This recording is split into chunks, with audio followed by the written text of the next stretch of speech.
Welcome in, ladies and gentlemen, to Louis Gisto Field. Pleased to bring you some Crawdads baseball here on the Walnut Creek Crawdads streaming network. I can pitch to Pamelia. He takes this to the opposite field, and will it stay fair? It does. Curran will come around third to score. Back-to-back doubles for the Crawdads. First pitch to Hans is hit hard over to Werner. He's up with it, throws to first in time, and a great pick by Dabbs. 1-2 pitch, here it is.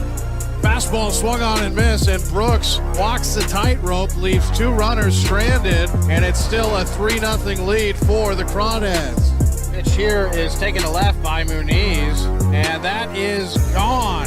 A 3-run homer for Diego Muniz, and was there any doubt about that ball? 0-2 pitch to Diego.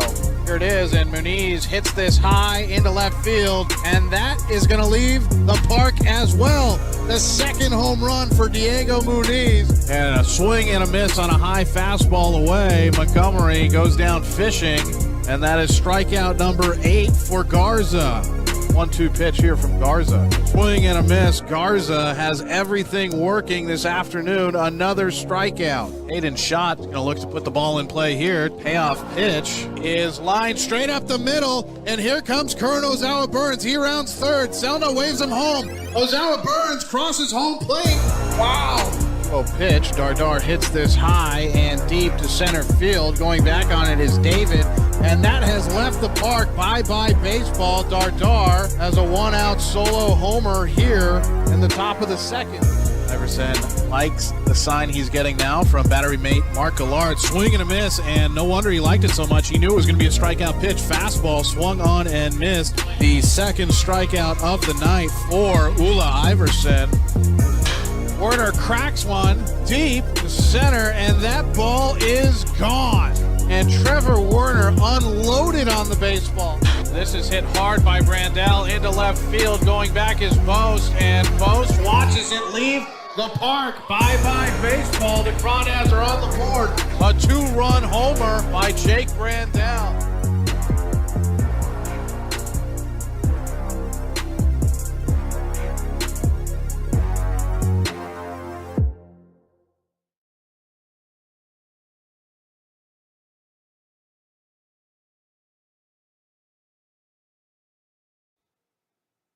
Welcome to Crawdads Baseball, ladies and gentlemen. I'm Alonda Say here at Louis Gisto Field on the campus of St. Mary's College in Moraga, California. The Crawdads looking to get the win today against the Solano Mudcats after a dramatic late-inning comeback last evening over the Lincoln Potters, a comeback win in which they scored 3 runs in the top of the ninth to take the lead and ultimately win 5-4.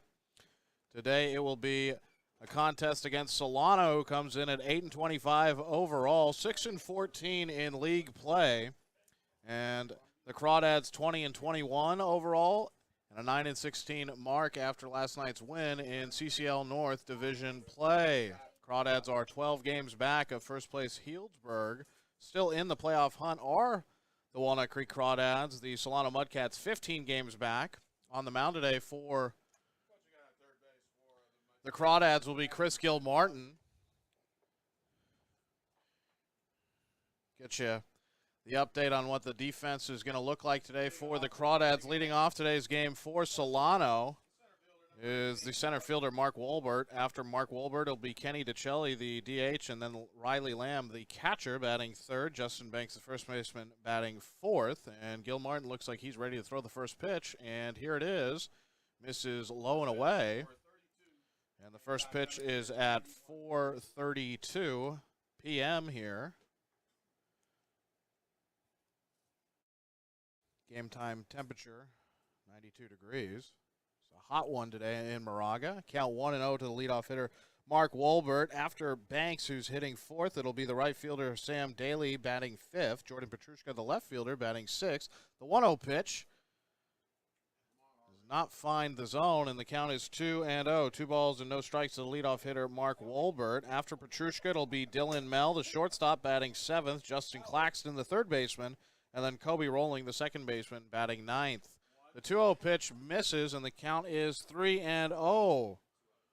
Gilmartin comes in with a 4.69 ERA. He's 1-0 this season. He's Made 2 starts previous to this, so this is his third. 3-0 pitch, looking for a strike. There's a fastball in the outer half, and the count is 3-1. Good job by Gilmartin to get on the board here just a few minutes after the first pitch.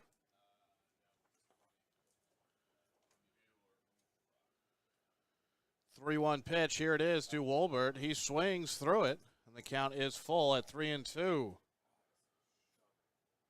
Gilmartin has pitched 15 1/3 innings this summer for the Crawdads with 8 strikeouts and 8 balls. Last appearance was on July 21st against the Mudcats in the 14-10 loss. 3-2 pitch. That hits the outer half for a strike, and Wolbert goes down looking. So a good job coming back after falling behind 3-0 for Gilmartin on the mound.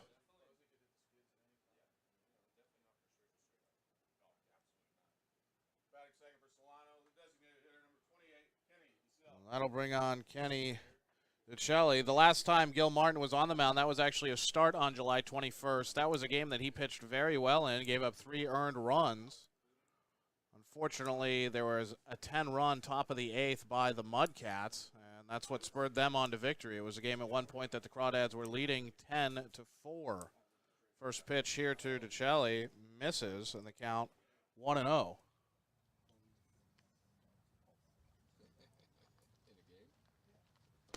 Second pitch pops the glove of Griffin behind the plate, and that's a strike. The count 1-1. The defense today for the Crawdads. Griffin behind the plate, Pang over at first, Rover at second, Muniz the third baseman. Esparza playing short for the second night in a row. The 1-1 pitch. This misses low and outside. Hayden Schott in left field, Jordan Thompson in center, and Jake Brandell in right. 2-1 pitch with 1 away. Coming from Gilmartin, here it is. And this pitch is fouled into the netting, and the count evens at 2-2.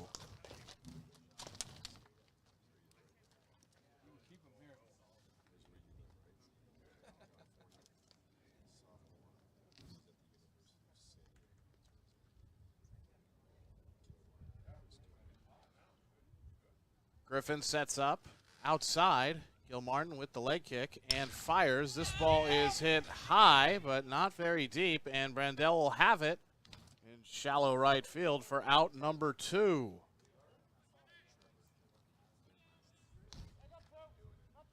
Two away here in the top of the first. Third for Solano, the catcher, number 16, Riley Lamb. I'll bring on Riley Lamb.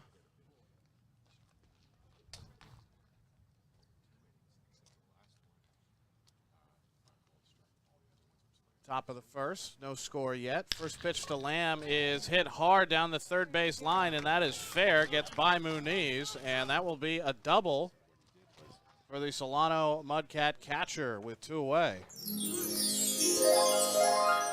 Apologize for that. Do not know where that sound came from, but it was not the noise that was supposed to play there. Batting fourth for Solano, first baseman number 40, Justin Banks. Here is Justin Banks. Been very good for Solano. 8 driven in. Played well at first base. The batting average a little low, though. 240.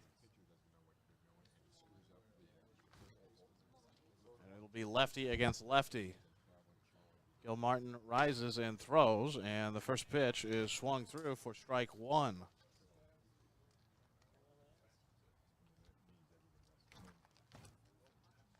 Banks plays his college ball here at St. Mary's, where he's down 0-1 here with 2 outs, but Riley Lamb standing just off of second. Gilmartin peeks back at second base and delivers. This is a pitch that misses low and outside. Last night, Zach DeHaro was the catcher for the Crawdads. Today it's Griffin. DeHaro did a wonderful job up in Lincoln last evening. He was able to keep the ball in front of him the entire time. Not a single passed ball, so very good night behind the plate for him. Hopefully Griffin can replicate that success for the Crawdads here today. 1-1 pitch, and that's a good breaking ball. That splits the zone in the count 1-2. Griffin looking to record strikeout number 2 to end the top of the first. Gil Martin, rather. Griffin looking to put down the sign for the pitch. That'll get Gil Martin there. Next pitch will be pitch number 15 for Chris. And here it is. Swung over, a beautiful breaking ball from Gil Martin, and that's his second strikeout. And Solano leaves Riley Lamb over at second. Score still 0-0. Bottom of the first coming up in just a few moments here on the Walnut Creek Crawdads streaming network.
Welcome back to Louis Gisto Field here in Moraga, California. Bottom of the first, about to get started here. The order for the Crawdads, it'll be center fielder Jordan Thompson, then batting second, Jake Brandell, the right fielder. Muniz at third base playing third base, batting third. Schott batting cleanup, he's in left field. Warner, the DH, batting fifth. Pang, who's over at first, batting sixth. Griffin, the catcher, batting seventh. Rover batting eighth, and Esparza, the shortstop, batting ninth. On the mound today for Solano will be Brady Joyner.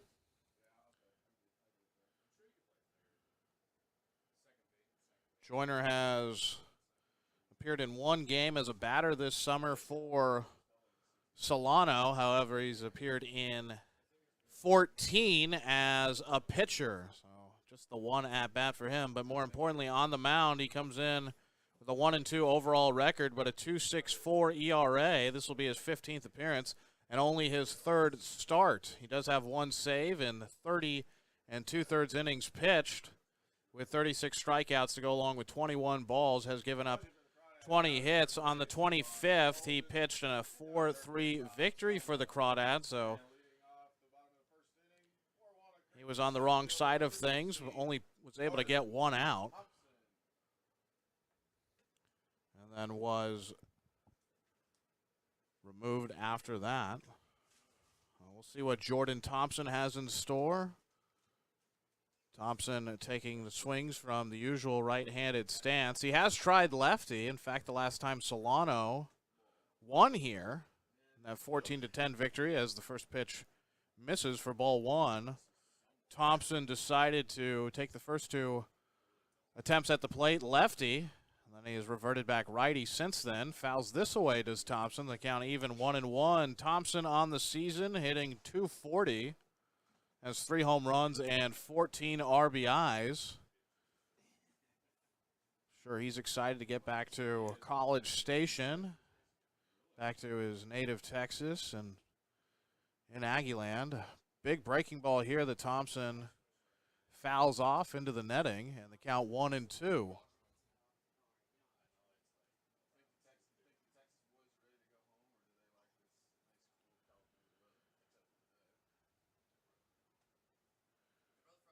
Joyner fires, and this misses low and away, and the count even at 2-2.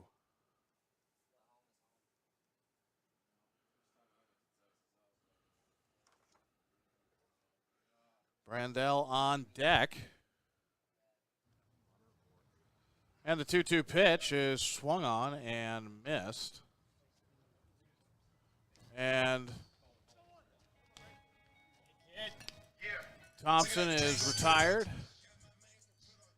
After Thompson walks out of the batter's box. Does not get tagged, but walks back to the dugout. So Masso calls him out. Behind the plate today, it's actually not Ron Masso. It's Harvey Maxey behind the plate. Stankiewicz over at first, and Ron Masso, the third base umpire. Here is Brandell. First pitch to Jake. He takes a swing at it and cannot catch up to a fastball. It was high and away.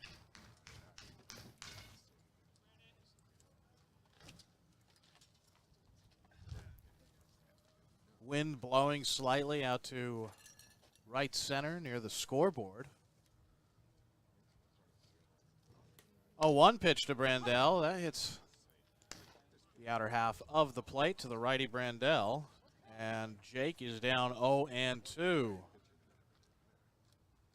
See if the 260 hitting Brandell can battle back here after being down 2 strikes with 1 away. Here's the 2-strike pitch. That's a curveball that starts over the plate but then breaks a little too far outside, and the count 1-2. So good eye by Jake, not chasing it. Solano struck out twice in the top of the first. The Crawdads have struck out once with the leadoff hitter Thompson. Here's a fastball that keeps rising and stays up. Count 2-2.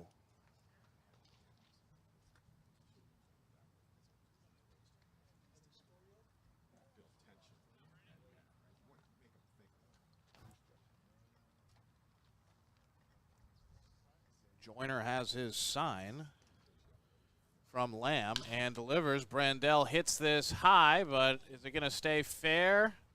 And Petrushka comes on to make the catch just inside the left field line for out number 2. Like there might be some trouble out there in left field as both Mel and Petrushka, along with Justin Claxton, were converging on the baseball, but Petrushka ended up calling for it.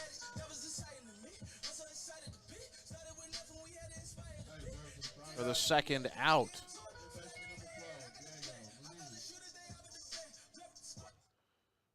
Crawdads still looking for a hit here in the bottom of the first. No score yet. Muniz takes the first pitch. It is dropped out of the glove of Riley Lamb, and it's called a ball. Count is 1-0. The last time these two teams played here in that 4-3 victory for the Crawdads, there were several dropped balls by the catchers. 1-0 pitch. That misses low in the count 2-0. Muniz has the momentum here. And here's the 2-ball pitch. Muniz offers at it and misses. Good pitch that was tailing away to the righty Muniz. And the count 2-1.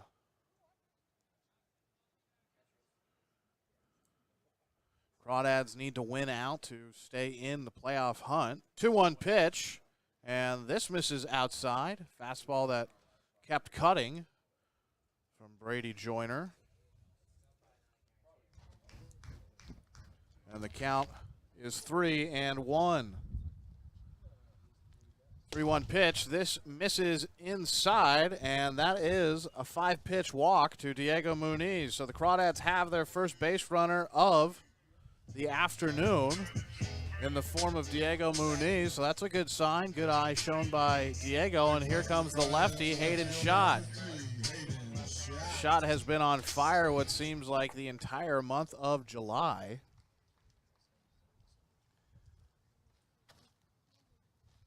And the first pitch to Schott, he swings through and misses. Strike number 1, Schott batting .325. There was a time during this season where he was batting below .260. He has 3 home runs now with 22 driven in. And the 0-1 pitch to Schott misses outside, and the count even at 1-1. 2 away here in the bottom of the first. And the 1-1 pitch, Schott makes a bid, but not able to cash in, and the count 1-2.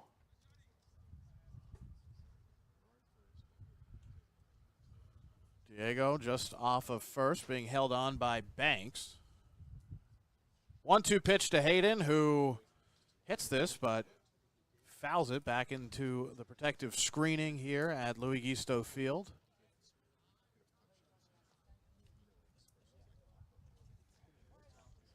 Schott had a good night last night in Lincoln. Had a big RBI. Pitch on the outer corner for strike 3. Schott not too enthused with that call from Maxey behind the plate, but that ends the first. So after one, neither team able to score. It's still 0-0. The Crawdads, however, able to get a base runner with Diego Muniz drawing the walk, but that was it. Second inning coming up when we return. You are watching Crawdads Baseball on the Crawdads Streaming Network.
Top of the second inning. It'll be Sam Daly, then Jordan Petrushka, and Dylan Mell, 5, 6, and 7 for Solano. In the first inning, both teams sent 4 men to the plate. Each pitcher with 2 strikeouts. See what Gil Martin has here to start off the top of the second. First pitch from Gilly is down the pipe for strike 1.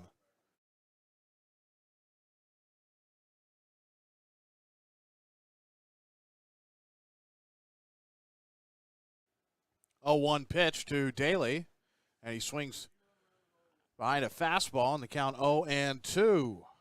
Daly hitting .250 with a couple of home runs and 10 RBIs.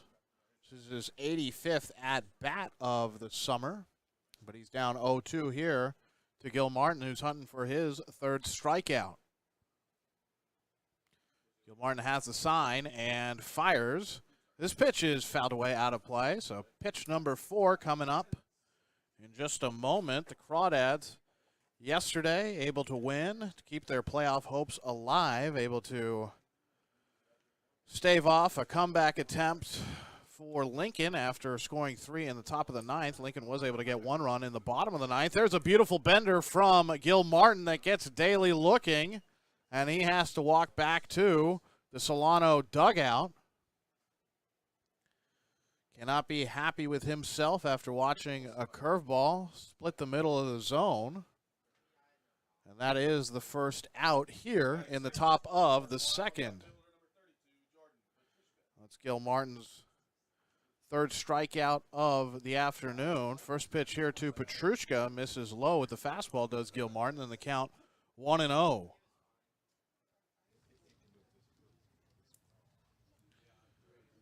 Here's the 1-0 delivery from Gil Martin. That's a fastball. The fastball is looking very good today as Petrushka cannot catch up to it. Seen the fastball been thrown for a few swinging misses. That's great if you can pump the heat by guys, and they're trying to swing, and they cannot catch up. The count even at 1-1. 1-1 pitch is swung on and missed as well, so 2 straight swinging misses for Petrushka after watching the first pitch go by for ball 1. Gil Martin is on it. He's thrown 17 strikes and only 7 balls, and a swing and a miss on a pitch in the dirt, and Gil Martin has strikeout number 4. Gilly is looking great on the mound right now for Walnut Creek, and he is not playing any games. The fastball is lights out, and the curveball has been effective as well. Dylan Mill. They're 2 away now, and here comes Dylan Mell. Saw Mell pinch hit the last time Solano was here. Here's a fastball that stays up and away for ball number 1. Gil Martin looking to strike out the side. 1-0 pitch to Mell. Mell swings, hits this high, and Brandell and Rover converging on it. Brandell will call for it and make the catch in right field to get rid of the .236 hitting Dylan Mell. That is the third out in the top of the second. After getting a hit in the top of the first, Solano not able to get anybody on base here after Daly and Petrushka both strike out, and Mell pops out to right field. Still 0-0. Crawdads have their chance at the plate in the bottom of the second when we return here on the Crawdads streaming network.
Bottom of the second inning, Crawdads still looking for hit number 1. It'll be Trevor Warner leading it off, and then Nathan Peng on deck, Zach Griffin in the hole. Warner playing DH tonight for a second straight game. Pitch to Warner, able to foul it. The count 0-1.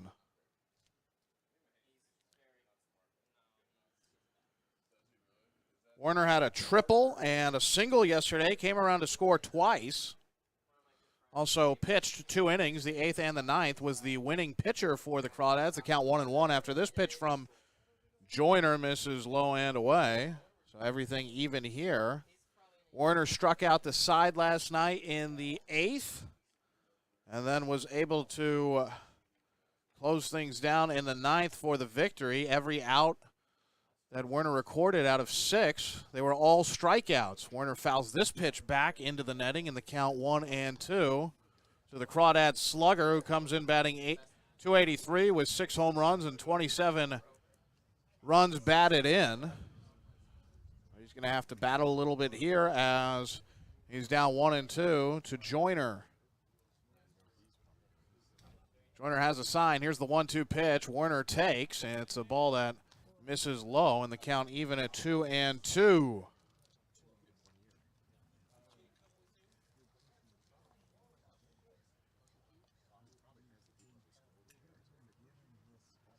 Warner went deep the last time Solano visited, but he strikes out here, swings through a fastball, actually makes a little bit of foul contact, but into the glove of Riley Lamb, and Warner is 0 for 1 to start his day with the strikeout. That is the 5th strikeout, or the 4th strikeout, the 3rd strikeout rather, for Brady Joyner. Gil Martin with 5, and Joyner with 3. First pitch to Peng misses, count 1-0. Last time we saw Peng swing the bat was in Yuba City, played first base in one of the games during that 2-game set. The count 1-1 after Riley Lamb drops a slider. Peng is 1 for 6 this summer, batting .166. 1-1 pitch. This is a rising fastball that has a little too much rise to it, and the count 2-1.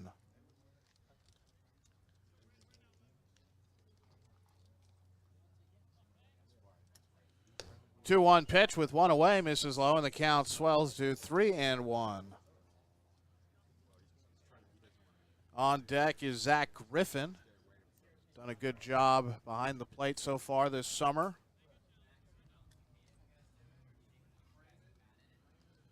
3-1 pitch here to Pang. Pang takes. That's a fastball in the inner half. Pang was ready to toss the bat and trot on down to first, but it is not ball 4. Instead it is strike 2, and the count is full to Nathan Pang. The payoff pitch coming here from the righty Brady Joyner.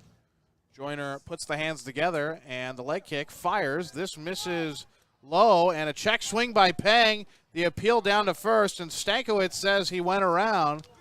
Pang is taken care of on strikes.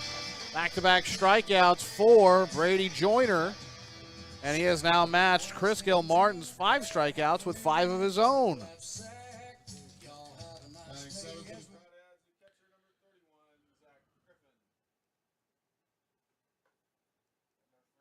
Well, here is Zach Griffin at the plate. First pitch to Griffin misses away, and the count 1-0. Well, there are 2 outs here in the bottom of the second. Only 1 hit so far for either team. That was for the Mudcats back in the first. It was a double by Riley Lamb. Griffin fouls this high and out of play, and the count even at 1-1.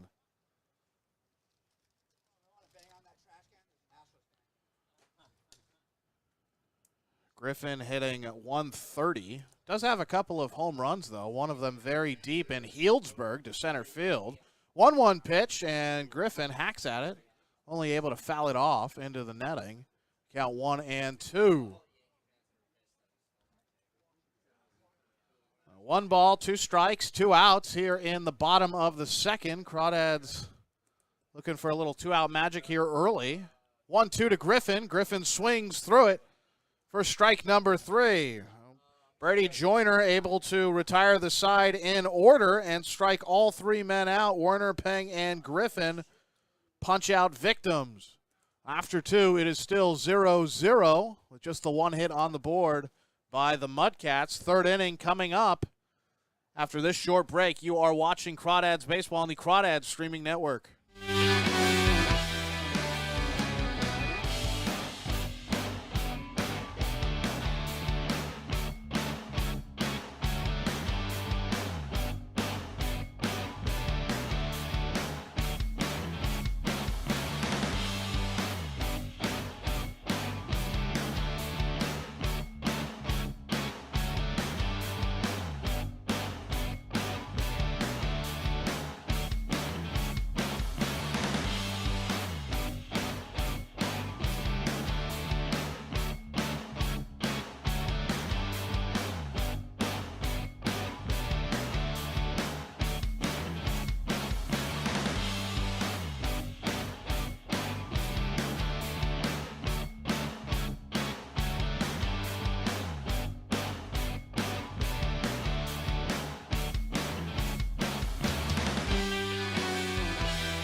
Top of the 3rd inning. Leading off top of the 3rd inning, Mudcats. 3rd base number 3, Justin. Still no score in the game. Leading off is Justin Claxton. First pitch to Claxton misses away, and the count 1-0. It'll be Claxton, then Kobe Rolling, and Mark Wolbert. So 8, 9, and 1 for Solano. Gilmartin ready with the second pitch of the at-bat, and this is hit into left. That will get down in front of Hayden Schott for a leadoff base hit here in the top of the 3rd. That's the 2nd hit of the afternoon for the Solano Mudcats. Crawdads still stuck on 0 right now. It's still early here, only the top of the 3rd inning. Game tied at 0-0, of course. But a runner on base for Solano, and here's Kobe Rolling. Second baseman number 8, Kobe Rolling. Gilmartin has to be thinking about a double play pitch here. He gets something hit weakly on the ground. Muniz playing in a few steps from 3rd. Rolling only batting 125. He is a lefty. This will be lefty against lefty. Gilmartin looks over at first. slight lead for the runner, and the pitch is swung on and missed. The count 0-1.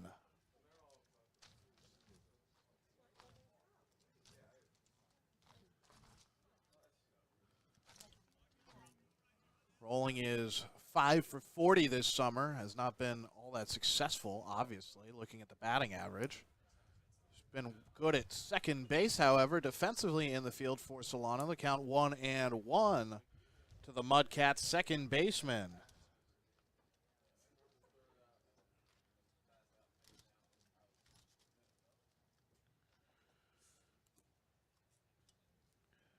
Martin looking to throw strike number 2. 1-1 pitch, and it's a pickoff move instead over to first. I'm still waiting for the third pitch of this at-bat to Kobe Rolling.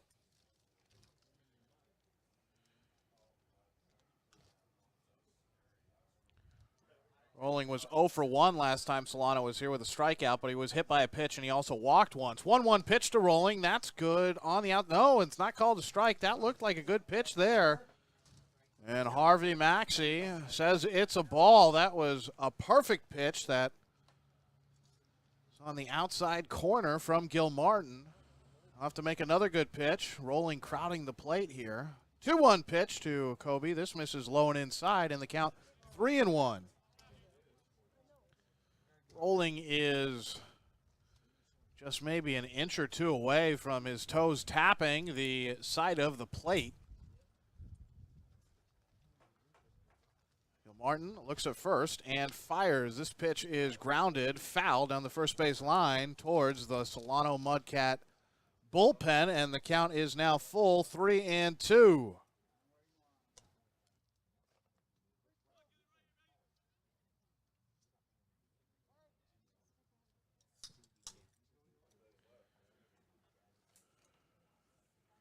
Payoff pitch on the way from Gil Martin, and the runner goes. Kobe swings through it, misses, and the throw not in time to second. So a strikeout of Rolling, but Claxton able to swipe second base with one away, and the lineup card turning over. Here is the left-handed bat of Mark Wolbert, who is 0 for 1, went down looking to lead off today's game. And Gil Martin now with 5 strikeouts.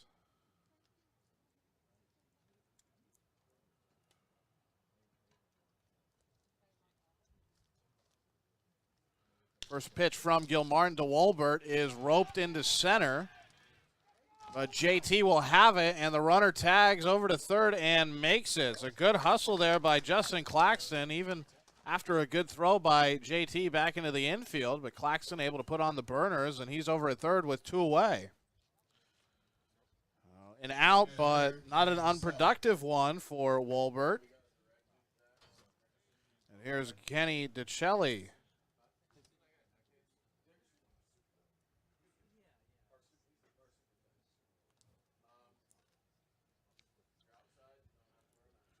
After getting the out on the lefty Wolbert, it'll be the righty DeChelli with a runner over on third. First pitch is fouled back into the backstop. Count 0-1.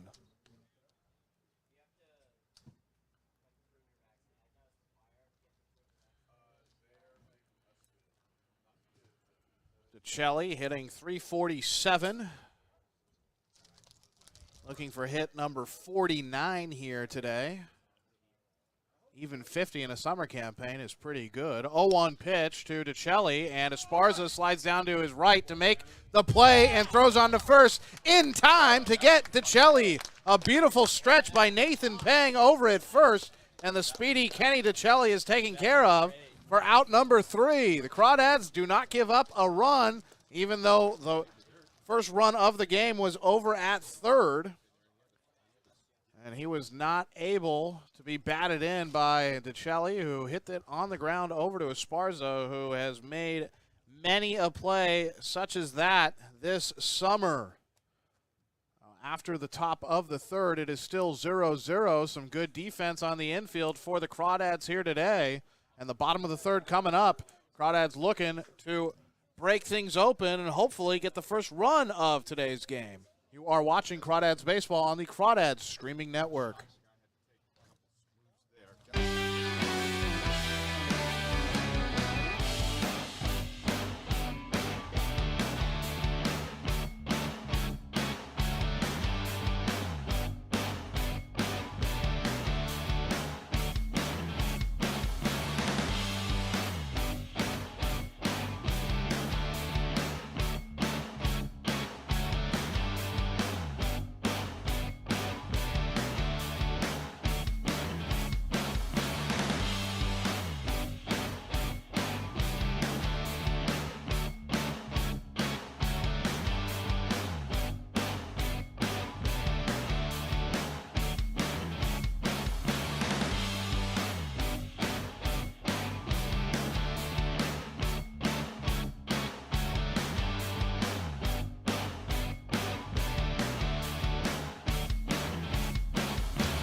Welcome back to Crawdads Baseball.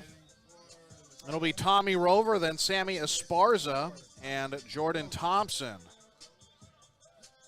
Tommy Rover, the lefty, to lead things off against the righty Brady Joyner.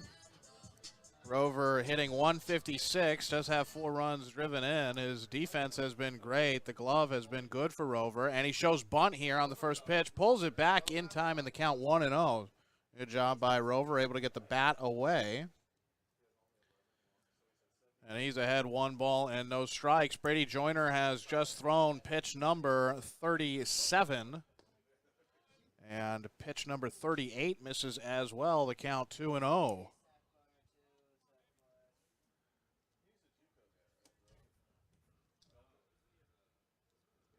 2-0 pitch to Rover, who swings through it. Rover played over at UNR for a year, 1 season, and now is in JUCO, I believe at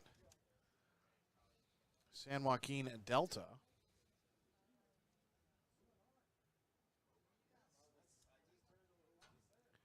And the 2-1 to Tommy. Tommy lets it go by high for a ball to count 3-1.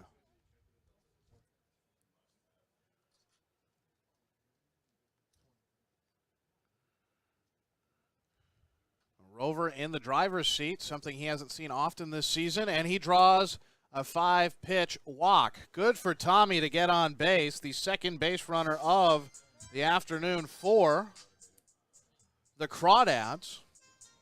Rover from Brentwood, California. He'll be a sophomore over at San Joaquin Delta. He was at UNR and said it wasn't the place for him, so he decided to make the trip over to a junior college and be trying to get on with a big club, or a big school, rather. And Rover goes for second. He slides, and he is safe.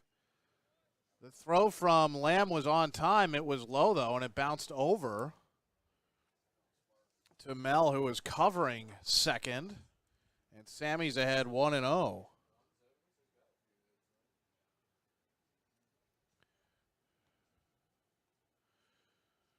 Joyner, a little bit of trouble to navigate out of here. A big hack by Esparza. Comes up empty in the count 1-1.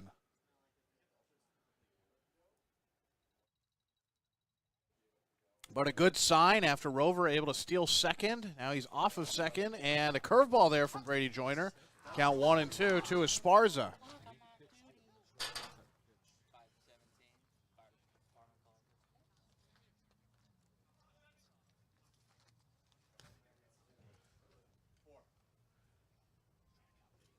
1-2 pitch on the way from Rover, and Esparza misses it with the lumber.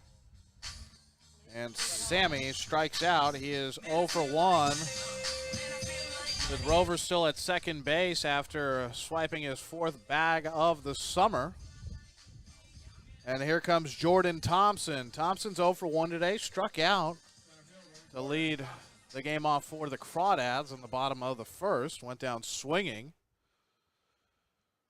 All Thompson has to do is put the ball in play here. If it's a hit, you have to figure that'll score the speedy Rover, and the Pickoff move over to second. A sneaky one there from Joyner. Not able to retire Rover, though, over at the bag. A good move by Mel to call for the ball late. Mel creeping back in again, and the first pitch here to Thompson, who hits this high and deep into left field. Moving back is Petrushka. Instead, it'll be Wolbert who calls for it. Rover does not tag up. He will have to stay at second. And there are now 2 away. 2 away in the third. Rover still over at second base. Crawdads still do not have a hit despite having 2 base runners today. 2 base runners have been Rover, who's on base right now, and Muniz, who walked in the first. He was stuck over at first base. And here is Brandell after the deep flyout by Thompson. First pitch to Brandell misses high. The count 1-0. Crawdads have done a good job of getting ahead of in a lot of their at-bats have done a good job of getting ahead of Brady Joyner. Joyner has thrown 21 balls to 25 strikes today. 1-0 pitch. That bounces up to Riley Lamb, and the count 2-0. Brandell has been stuck on 9 RBIs for what seems like a couple of weeks now. After coming on the scene here in Moraga and providing an instant spark to this club. With the count 2-0. Looking for RBI number 10. Brandell hits this.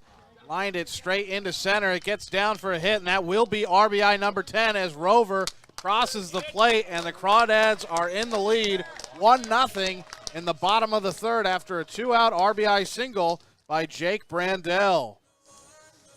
Stuck on number 9 no longer, and Brandell is over at first, getting some love from Devon Golden, who's coaching first today for the Crawdads. Rob Stelna at his usual third base spot.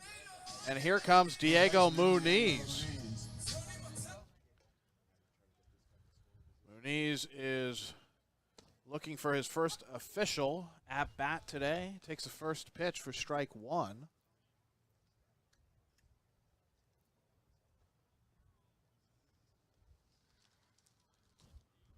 And the 0-1 on the way from Joyner. Muniz swings at it but misses, and the count 0-2.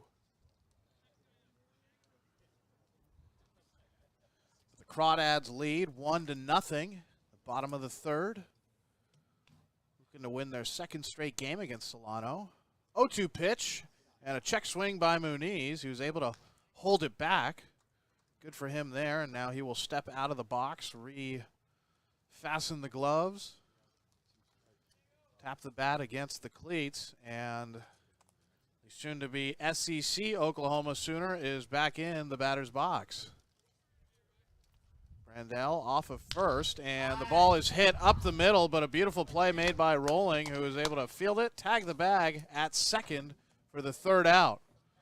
Muniz not able to keep the party going here in the bottom of the third after Brandell was able to get an RBI single that brought home Tommy Rover. Walks will kill you, and Brady Joyner just realized that there. Walked the leadoff man in the inning. He eventually came around to score, and that is the only run that we have on the board today. After 3, it is 1-0 Dads. More Crawdads baseball coming up after this short break here on the Walnut Creek Crawdads streaming network.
Back here at Louis Gisto Field, fourth inning. Just about to begin with the Crawdads leading 1-0.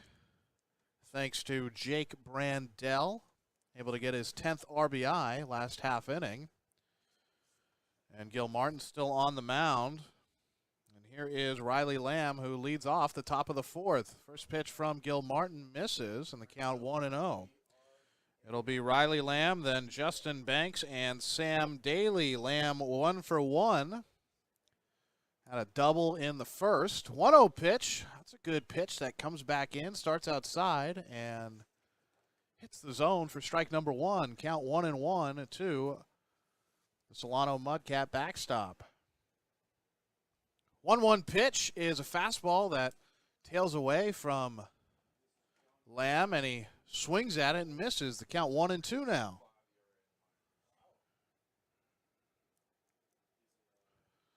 Gil Martin with a chance for strikeout number 6. 1-2 pitch is tapped over to Pang, who then tosses to Gil Martin, who cannot beat Lamb to the bag. That's an infield single for Riley Lamb. He is now 2 for 2.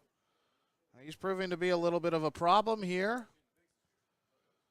Pang tried his darndest to get over to that ball. It was not hit very hard. If it was hit a little bit harder at Pang, it would have been a much easier play for Gil Martin to make. Unfortunately, velocity on the ball not very good off the bat, and gave Riley Lamb enough time to hustle down the first base line and make it over to first. Second time Lamb's been on base today, and here is Banks. First pitch to the lefty, Banks misses for ball 1.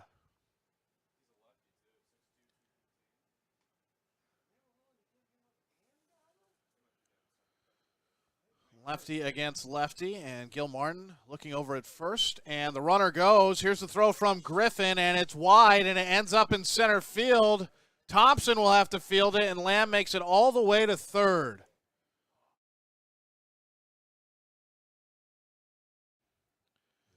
The throw over to second offline from Griffin. May have rushed it a bit, trying to get Lamb, and the count 2-0 with Lamb at third.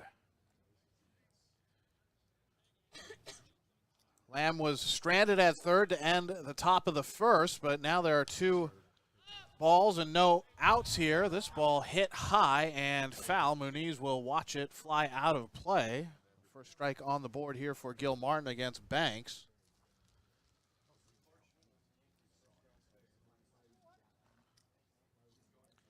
Top of the fourth, Crawdads lead 1-0. But Solano threatening here with no outs, and Lamb just off of third base. 2-1 pitch on the way from Gil Martin to the lefty, Banks. Here it is, a fastball that is fouled back. Knocked some zip ties, I believe, off of the netting. The count 2-2.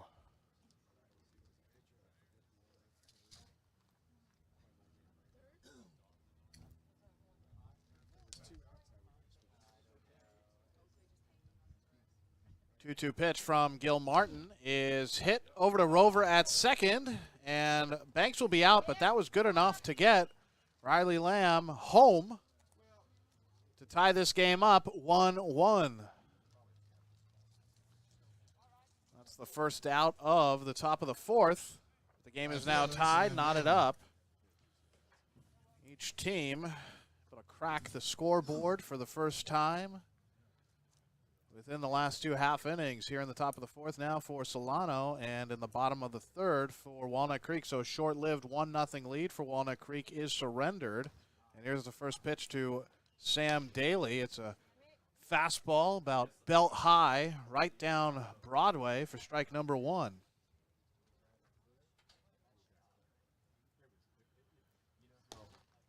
This pitch misses low and inside. The count even at 1-1.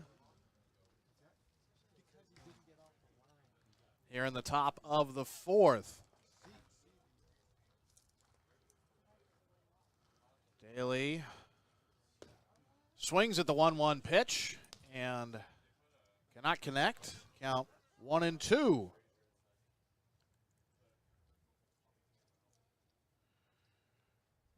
Daly went down looking in the second. He was the leadoff hitter in the top of the second. He's 0 for 1. He could strike out for a second time here. 1-2 pitch is a curveball that starts outside and stays outside from the lefty, Gil Martin, who has just thrown his 50th pitch of this start. And the 2-2 pitch is fouled back. The count stays 2-2. Gil Martin has thrown 34 strikes to 17 balls, so 2-to-1 strike-to-ball ratio.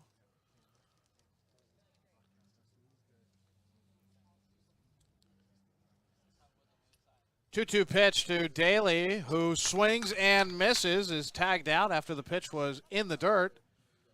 Griffin tags him with the ball, and that is another strikeout for Gil Martin. A good job coming back after giving up the RBI to Banks. And there are two away here in the top of the fourth. And here comes Jordan Petrushka.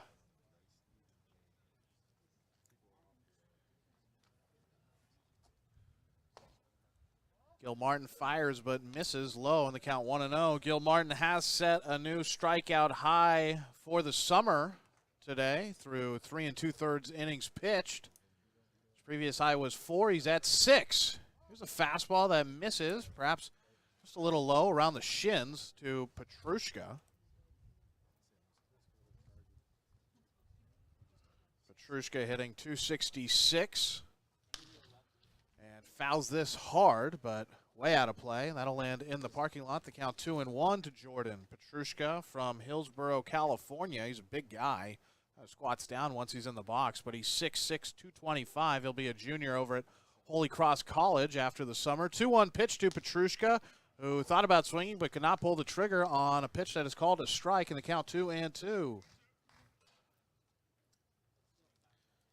Petrushka at risk of going down on strikes for the second time here this afternoon. 2-2 pitch from Gil Martin, and Petrushka comes up empty. Gil Martin with back-to-back strikeouts to finish off the top of the fourth. Petrushka now 0 for 2 with a pair of strikeouts.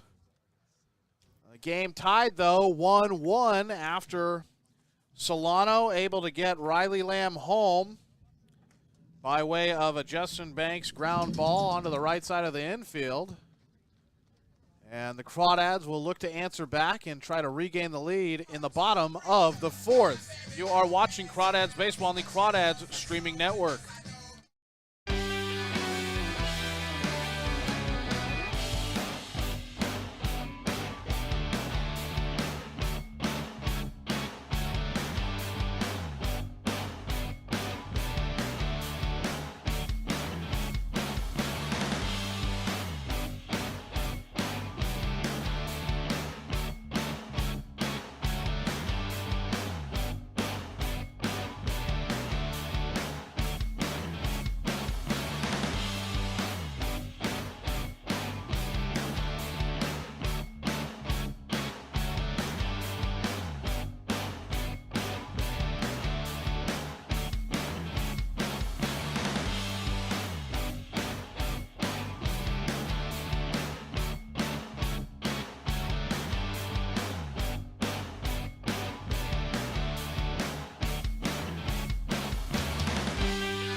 Bottom of the fourth inning, Crawdads going to send up Schott to lead things off.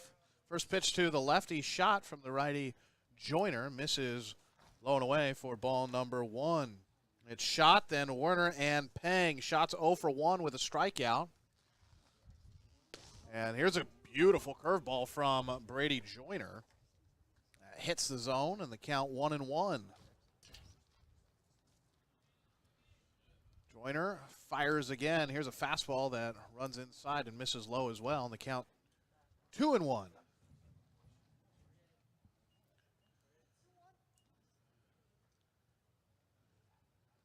Schott waving the bat around above the head. 2-1 pitch. Schott hits it hard through the hole on the right side, and a diving Banks cannot reach it. And Schott has a leadoff single. He is now 1 for 2 with a strikeout back in the first, and now the hit here in the bottom of the fourth. Good piece of hitting there for Hayden Schott. And here comes Trevor Werner.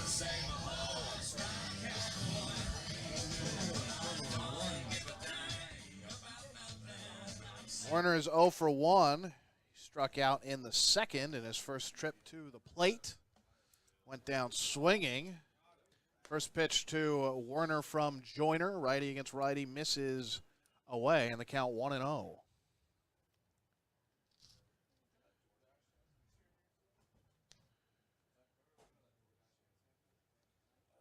1-0 pitch.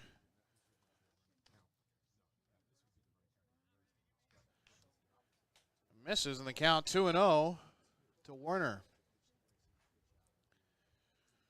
Joyner up at 58 pitches now. 2-0 pitch to Werner, who hits this high but not particularly deep, and that will be caught by Wolbert in right center. Werner not able to give the ball a good enough ride. Last time we were at home here, Werner hit a home run straight to the scoreboard, actually hit off of the Jumbotron portion of the scoreboard. But this time he is retired, and here is Nathan Pang with Schott off of first, and Schott is going to try to steal second, and the throw offline to second base was wide left, pulled rolling way off the bag, and Schott did not get a good jump, but, you know, maybe if Lamb's going to miss those throws out to second like that, doesn't matter how weak of a jump you get or how far out in front maybe the catcher's going to get you. 1-0 pitch. This is down the middle for strike one. A stolen base for Hayden Schott, and he's over at second.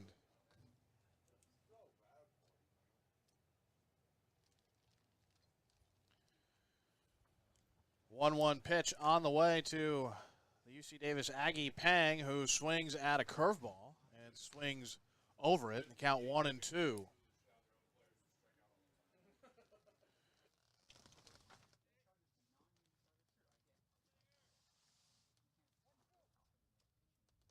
Schott with his lead off of second. 1-2 pitch to Pang, and he hits this down the right field line, but foul. Making a big run on it with Sam Daly, but all that running for nothing as the fencing cuts him off. Count stays 1-2, and that was the fifth stolen base of the summer for Hayden Schott. Performed by our point streak expert in the booth, Austin.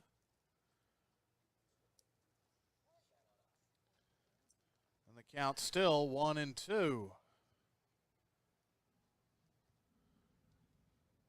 Joyner fires. There's a slider that comes back in over the plate. Pang able to fight it off. A good dive made by Claxton, but the ball was foul. The count stays 1-2. Pang looking for his second hit of the summer. Primarily been used as a pitcher. It's 1 for 7.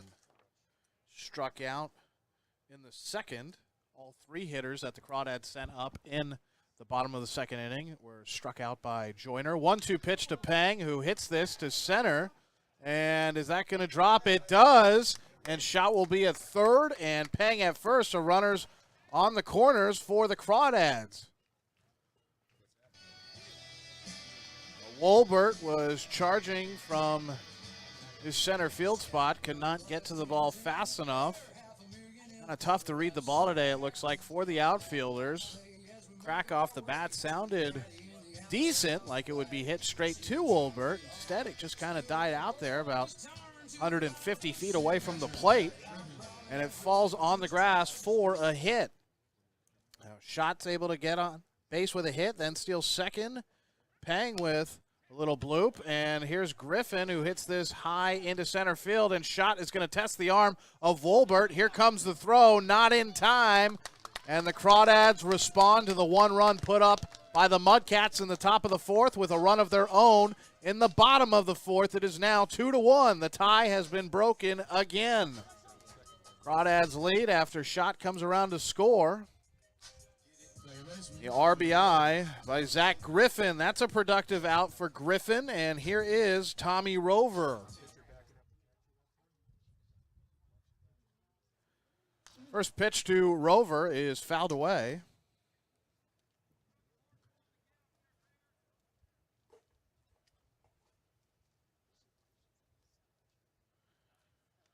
And that was Griffin's 9th RBI of the summer.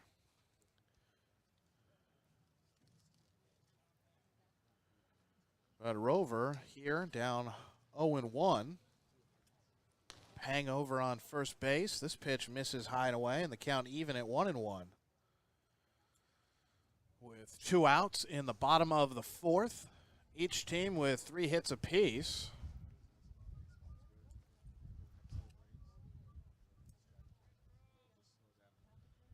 But the Dads lead 2-1. 1-1 pitch is a slider that comes back inside, and Rover able to take for ball number 2.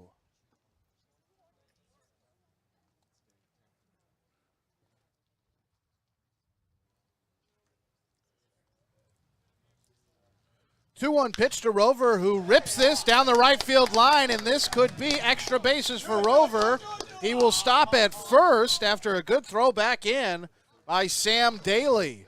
What a great hit by Tommy, and the Crawdads have runners on the corners once again, this time with 2 away. And that is Rover's first hit of the ballgame. He is now 1 for 1 with that single and a walk. And here comes the number 9 hitter, Sammy Esparza. That was Rover's 11th hit of the season. He is now 11 for 65. That'll get the batting average up a few points. And here comes Sammy Esparza. First pitch to Esparza misses low. The count 1-0. Esparza's 0 for 1. He struck out in the 3rd. Has a good chance here, ahead 1-0 to get an RBI. Esparza swings and fouls this away, and the count evens out at 1-1. Esparza sitting on 6 runs batted in so far this summer.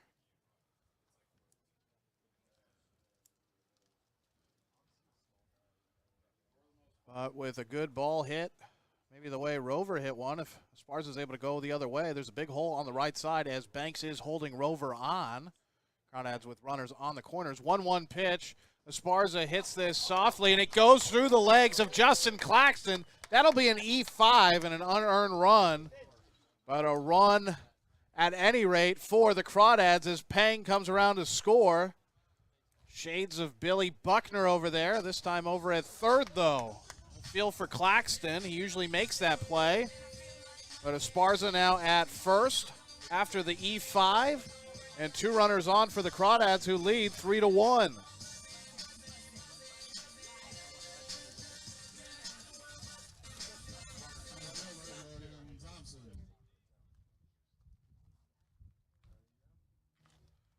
Rover on 2nd, Esparza at 1st, and here is Jordan Thompson. First pitch to Thompson, right down the heart of the plate for strike 1. Good 2-out hitting here for the Crawdads. They lead by a couple of runs now. 0-1 pitch to Thompson is a breaking ball that stays low. Count 1-1.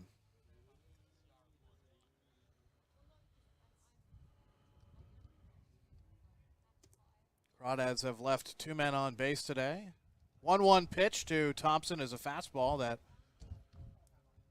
drifts below the knees, and Thompson is ahead 2-1.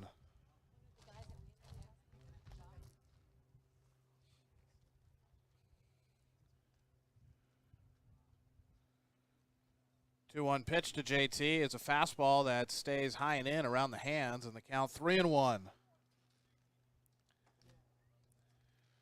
Thompson will definitely be swinging here, and Joyner has to be careful not giving him a center cut fastball. 3-1 pitch to JT. He swings but gets under it far too much, and that will hang up for Wolbert to make the catch for the final out of the 4th. But the Crawdads able to get 2 runs to not only break the tie but increase the lead by or to give them a 2-run lead, rather. So came into the 4th inning, tied 1-1, and then the 2 runs to answer the one that the Mudcats put up in the top of the 4th. 1 run was earned. That was a sacrifice RBI fly by Zach Griffin. He hit that out in the center, but it was good enough to get Hayden shot home. And then Sammy Esparza hit a ball that should have been a 5-3 out on the play, but Claxton let it roll through the legs. Each team with an error apiece now. And the Crawdads lead 3-1. 5th inning coming up, and it looks like it's still going to be Gil Martin out on the mound for the Crawdads. So we see what he has, as he has already set his summer high for strikeouts today. So good day today to be a Crawdad fan, a fun game to watch, and it looks like the good times are going to continue to roll when we come back for the 5th inning here on the Crawdads Streaming Network.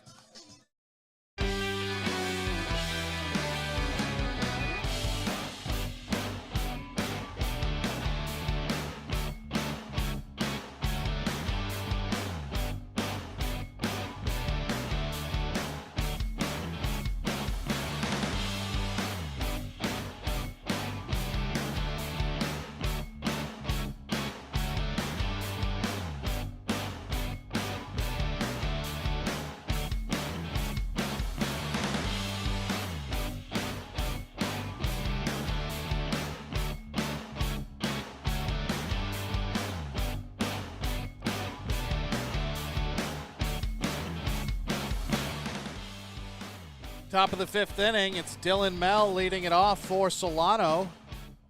Here's the first pitch to Mell, and that misses from Gil Martin. Count 1-0. It'll be Mell, then Claxton, and Kobe rolling 7-8-9. Mell's 0 for 1 today. Second pitch to Mell is a fastball that misses inside, and the count 2-0.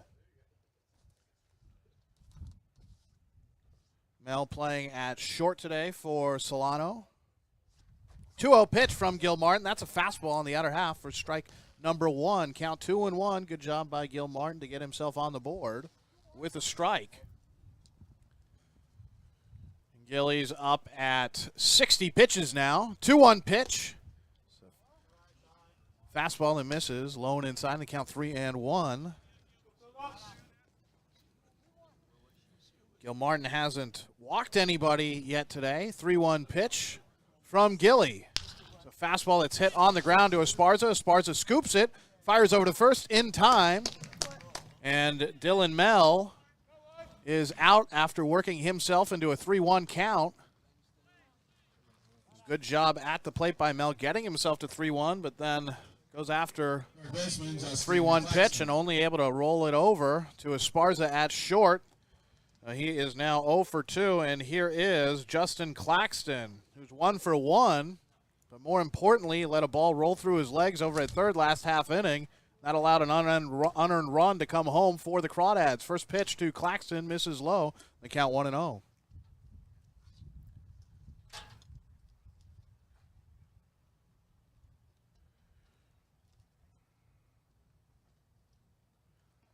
One-0 pitch from Gil Martin to Claxton, and he swings through it.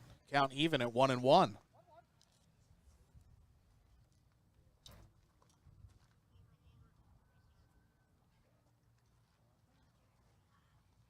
Claxton hitting 120 this season, so I'm assuming Gil Martin will go right after him. And there's a fastball that Claxton could not catch up to. The count 1-2.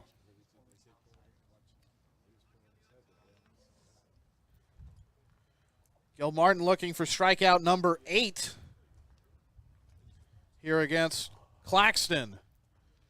1-2 pitch, and Claxton swings at a pitch in the dirt. Griffin has it, throws over to first to retire Justin Claxton. Another strikeout for Chris Gil Martin. That is number 8, and then the putout 2-3 of Claxton.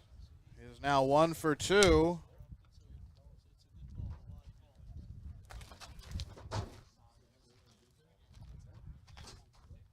Claxton's 19th strikeout of the summer.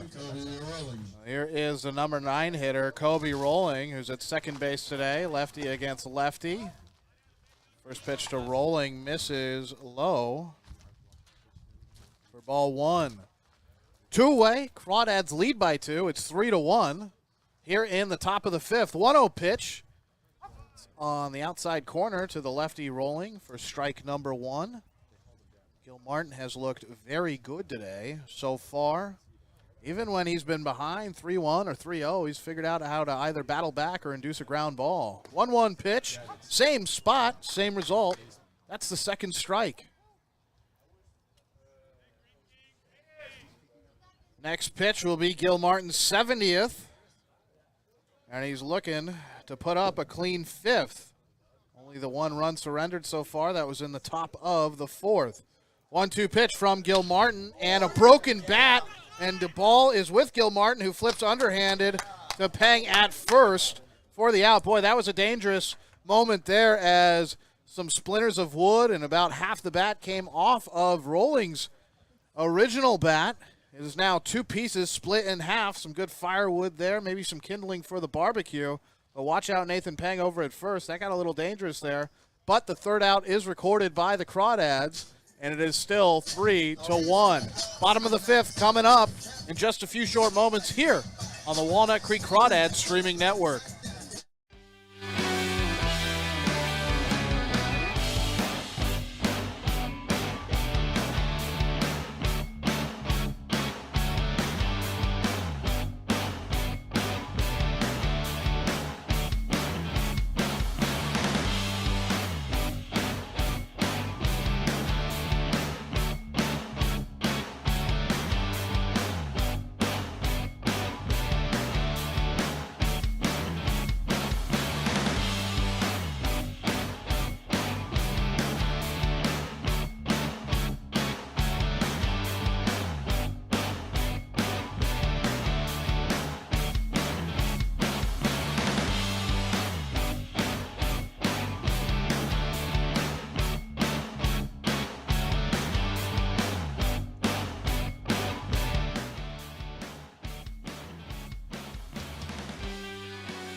It's still Brady Joyner on the mound for the 5th inning, at least to start it for Solano. And Jake Brandell is leading off for the Crawdads. It's Brandell, then Muniz, and Schott. First pitch from the righty Joyner is fouled back by the right-handed bat of Brandell. Count 0-1.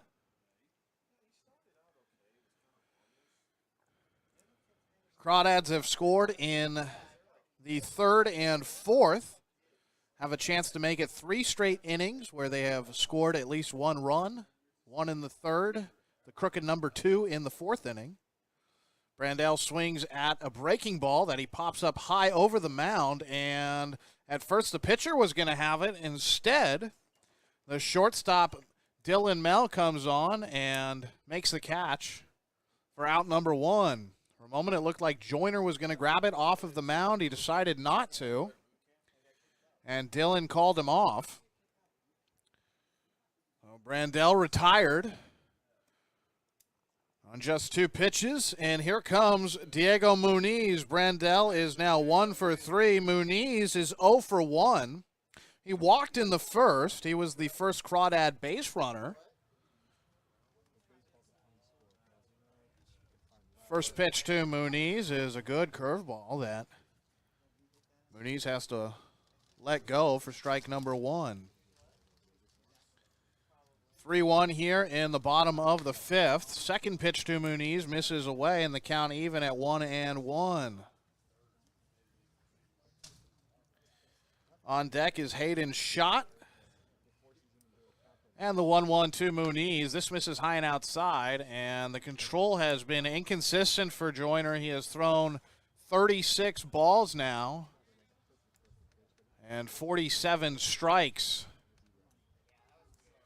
Pitch number 84 from Joyner is hit on the ground over to Claxton. He has this one, fires across the diamond, and Muniz is out at first.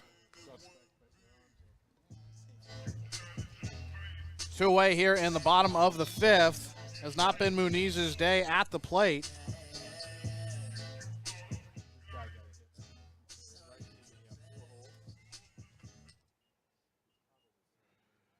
And here's Hayden Schott. First pitch to Shot, and the lefty watches it for a strike. Count 0-1. Shot 1 for 2 today with a strikeout. But then the big hit in the fourth to lead off the bottom of the fourth inning. Count even at 1-1 after the mislocation by Brady Joyner. 1-1 pitch is fouled into the backstop, and the count 1-2.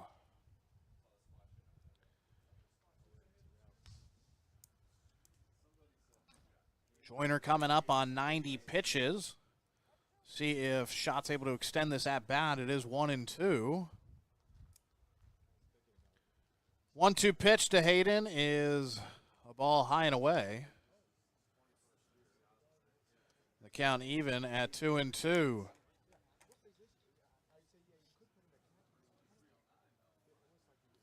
2-2 pitch on the way to Hayden. Hayden swings and fouls it away. So we will see pitch number 90 of the outing for Brady Joyner. He's at 51 strikes and 38 balls now. We'll see what pitch number 90 entails. 2-2 pitch. Here it is, and Shot swings, a little jam shot, and that will hang up in left field for Petrushka, and he catches it for the last out of the fifth. Pretty quick inning there after the bottom of the fourth was a productive one for the Crawdads, where they scored 2 runs. They're not able to place a runner on base here. They go down in order, 2, 3, and 4, and after 5, the Crawdads lead 3-1. Sixth inning on the way. This game's moving fast, folks, and we'll be right back on the Crawdads Streaming Network here in Moraga, California.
Top of the sixth inning, Crawdads lead 3-1. Gil Martin's still on the mound.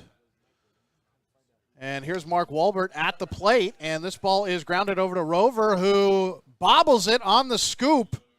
And that is an E4 to the second baseman. The error there. An out would have officially made this Gil Martin's longest outing of the summer. Back on July 21st, he was able to go 5 innings. That is the longest he has pitched in any game. And here in his third start, Gil Martin is looking for an out to make the summer high 5 1/3 pitched. And after the E4, here is Kenny DiCelli with Wolbert off of first. First pitch to DiCelli from Gil Martin misses inside.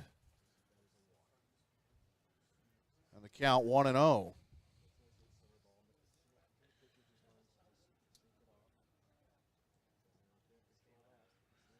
DiCelli 0 for 2 so far. 1-0 pitch. No, it's a pickoff move over to first. Not in time, and the count's still 1-0.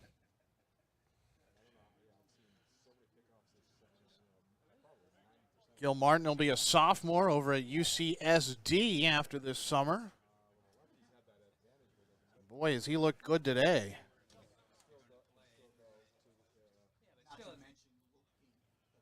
One 0 pitch to DeChelli. Here it is. That's a fastball.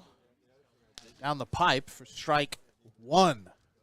Count even at 1-1 with a runner over on first. Crawdads with the 3 runs on 4 hits. 2 errors now after Rover has committed the cardinal sin. 1-1 pitch. Fastball that rises a little bit high. The count 2-1.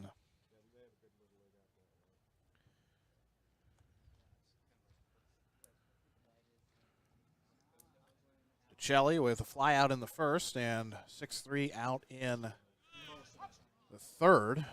That's good for a strike, and the count 2-2.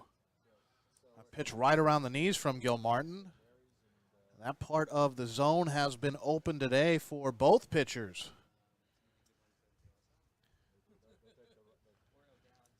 Gilmartin looks over to first and delivers. The runner goes. Here's the throw, and there will be no throw from Griffin, as the exchange between the catching glove and the throwing hand of Zach was muffed.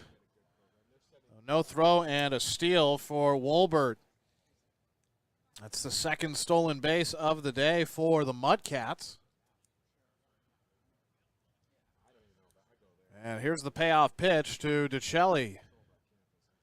3-2, DeChelli swings and fouls this over near the Crawdad dugout. Gabe Tanner with the nice barehanded pickup, although that ball was only traveling about 4 miles an hour. But he's having fun today, watching Gilmartin put on a show here on the mound. However, there's a runner in scoring position with no outs. In the top of the 6th, Crawdads lead 3-1. And the payoff pitch is a curveball that bounces up to Griffin, and that is a walk issued by Gilmartin, the first of the day. So it took him 5 innings to give up a walk, and that might be the end of the leash for Gilmartin as Brant Cummings takes the long walk out from the Crawdad dugout over to the mound. And he gets the ball from Gilmartin. That is it. So Gilmartin ties his season high for innings pitched. It was a good game for Gilmartin, but he leaves with 2 runners on, 1 at second, 1 at first, and we'll see who the new pitcher is when we return here on the Crawdads streaming network. Crawdads lead 3-1 in the top of the 6th inning.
Chris Gilmartin's day is done. He was not able to record an out in the top of the 6th, though 5 innings pitched officially for Gilmartin. It was a good start.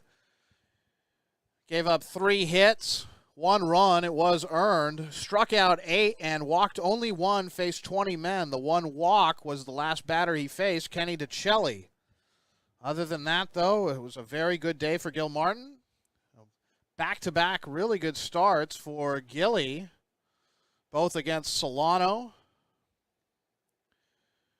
But now the new pitcher will be Sean Head. Head's making his 10th appearance. He started 3 games. This will be his 7th appearance out of the bullpen this summer for the Crawdads. Head another lefty, so Started out with the lefty Gil Martin. Now the lefty out of the pen is Sean Head, the 175 sophomore over at San Joaquin Delta College. He does come in with a 6.04 ERA. But in 22 and a third innings pitched, the strikeout to walk ratio is 2-1 with 32 strikeouts and only 16 bases on balls. Last time we saw Sean Head was July 17th against the Yuba Sutter Gold Sox. Pitched 1 2/3 innings, was able to strike out 3, did not give up any runs. That was pretty good, but he'll have to deal with Riley Lamb and 2 runners on for the Solano Mudcats, who trail by 2. It is 3-1 in the top of the 6th, still nobody out. The go-ahead run is at the plate. It is Lamb. First pitch to Lamb is a curveball from Head, who places it on the outside corner to the righty for strike 1.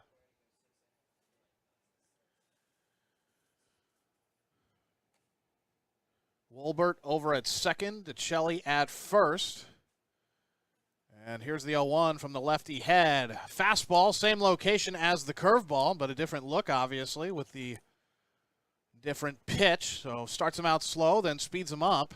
The count 0-2. We'll see what Head goes to here. He's gone outside 2 straight times. Will he come in?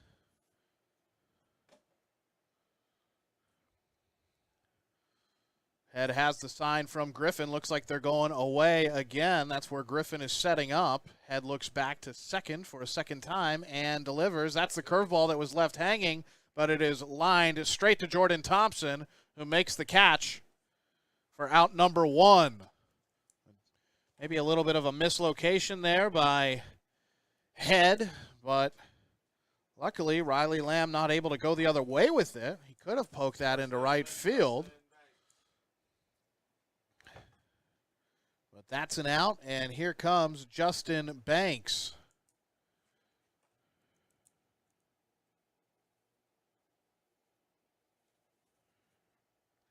Banks is 0 for 2 today, but does have an RBI. Was back in the 4th. That's the only run batted in for Solano today. First pitch to Banks is a curveball that nearly clips Justin on the elbow. The count 1-0.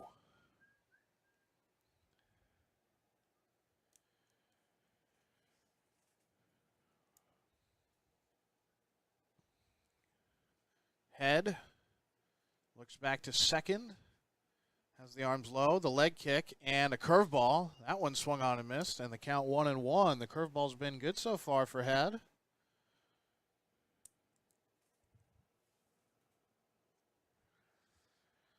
Banks had that RBI in the top of the 4th, grounded out 4-3.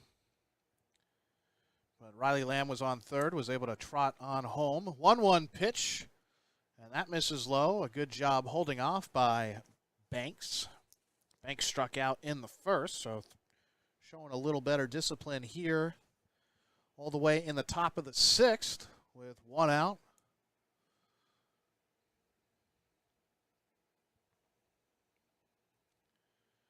And Head taking his time here. And now the pitch, a fastball down the middle of the plate for strike number 2, and that evens out the count at 2-2. Head readjusts the hat. Back on June 30th against the Prune Packers, Head was able to go 2 innings, strike out 2, gave up no runs. Only 1 hit. That was a very efficient outing for Head. Here's a curveball that misses low. Count 3-2. So full count here. Banks going to try to stay alive, possibly draw a walk and load the bases. Head does not want that to happen. So a big payoff pitch here from Sean. Runners not being held on at first or second. The 3-2 pitch is a fastball that's hit foul over to the left side into the netting. The count stays 3-2. Outfield playing a little deep here, especially in right field. double play ball would be nice. I'm sure that's what Sammy Esparza's already going through in his head, thinking about turning 2. Same with Rover. And the 3-2 pitch is spat on by Banks. It was a curveball that was down in the dirt, and the bases are loaded.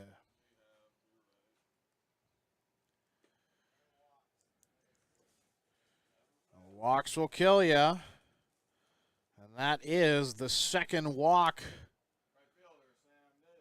surrendered by the Crawdads today. 1 for Gil Martin when he walked to Chelly. And now Banks is walked by Sean Head. Here is Sam Daly, who's 0 for 2 with a pair of strikeouts, but he is dangerous. He's a big guy, and if he laces one, it will go deep. This ball is popped up foul, but out of play off to the right side. That'll land over near the picnic area here at Louis Gisto Field. And the count 0-1 to Daly.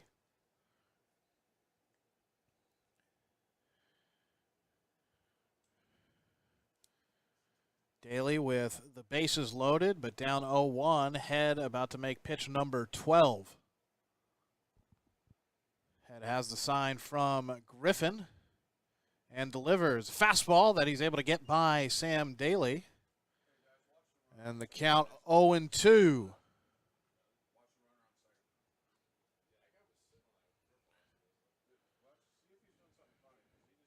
Wolbert over at third, DeChelli at second, and Banks at first. The bags are juiced for Solano, who trails 3-1 here in the top of the 6th. And now Daly will step out. Head will step off the rubber and adjust the hat, put it back on. We'll get ready for battle once again. 8 strikes so far for Head to 4 balls. He's going to need to throw a strike here. Strikeout or a pop out, maybe in foul territory or on the infield. That's what Head's looking for. And Griffin, I think, is noticing that DeChelli over at second is possibly relaying signs over to Sam Daly. And now he's telling Sean Head that, so probably tells him exactly what he wants him to throw here. We're not going to give any signs. And now Head has a glare over to second at DeChelli, who then tries to act a little nonchalant, scratches the head, puts the helmet back on, like, hey, I'm not doing anything over here, man. And Head goes, yeah, my catcher just told me you were. Here's the 0-2 pitch. On the way, Griffin setting up outside. And the pitch has been tipped now onto the hitter. And a fastball outside. It doesn't matter if Sam Daly knows the answers to the test if he cannot get the pencil to the paper. Well, that is a strikeout of Sam Daly. And Sean Head puts the second out up on the scoreboard for the Crawdads here in the top of the 6th. Left fielder, Jordan. The bases are still loaded for Jordan Petrushka. A good response for Head after the walk of Banks. Petrushka's 0 for 2.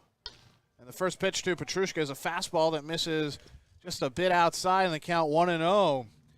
Daly is 0 for 3 today, all with strikeouts, so he has the hat trick. Petrushka 0 for 2 today with 2 strikeouts, both from Gil Martin. Head has the chance to give him the hat trick as well. 1-0 pitch coming up here from Head, who pauses and delivers. Here's a fastball that kept rising, and Head says, hey, that's on me. I got to get on top of that pitch. The count 2-0. So it's interesting. DeChelli's over at second, and he kind of puts the hand to the back of the helmet to indicate kind of what's coming. See if he does it here. And he gives a signal with the right hand, waves it low. So that must mean fastball's coming, but the batter, Petrushka, cannot catch up to it in the count 2-1.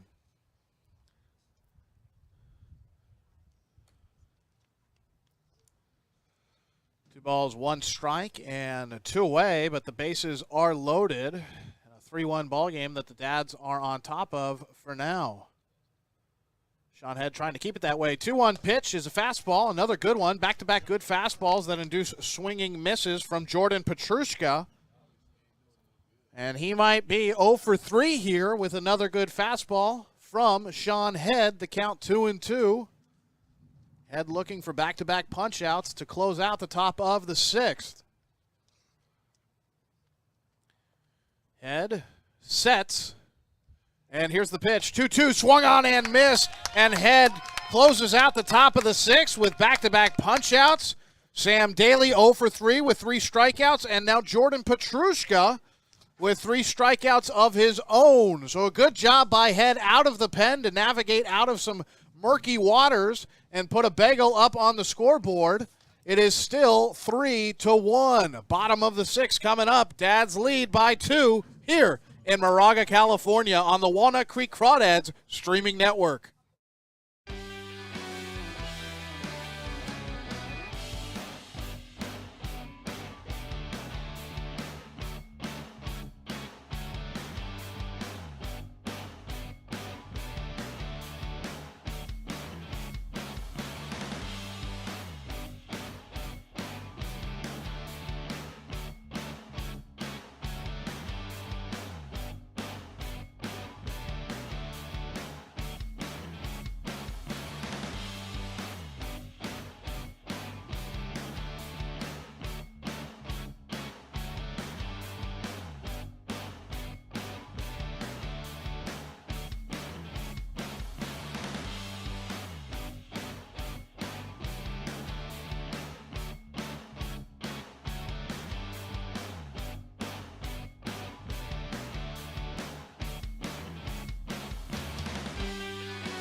Crawdads baseball is back here in the bottom of the 6th. I'm along to say the Crawdads leading 3-1. So happy you are here to join us today. The wonderful, excellent Crawdad fans. And hey, maybe there's some Solano Mudcat fans watching as well. Thanks for making the drive over to Moraga and sending your team here for a beautiful day of baseball. It's still Brady Joyner on the mound. Pitched well. He's only given up 3 runs, but leading off the bottom of the 6th, it'll be Werner, followed by Peng, and then Zach Griffin. First pitch to Werner, who shows bunt and gets it down. Unfortunately, it is foul. The count 0-1. Interesting to see the DH Werner show bunt. Maybe just trying to see if he can lay a good one down, and Werner does have some speed. He can't get down the line. He is 0 for 2 today. And the count 1-1 after that pitch misses. Here in the bottom of the 6th. This pitch, a good fastball on the outer half to the righty Werner for strike number 2. 1-2 pitch coming up to Werner, the leadoff hitter. Joyner working quickly and tried to hit the same location twice, but misses, and the count even at 2-2. Joyner's next pitch will be pitch number 95, so it looks like he's definitely going to go to 100 at least. 2-2 pitch to Werner. That's a fastball that's down around the shoe tops, and the count is full 3-2. Werner struck out in the 2nd and then flew out to center in the 4th. Payoff pitch to Werner. Werner swings but hits it foul. Back out of play.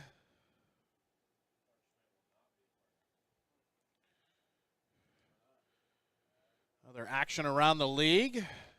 Lincoln played Healdsburg today. Payoff pitch to Werner once again, who takes and draws the walk. A fastball missed high and outside, and Werner works the walk to get on base.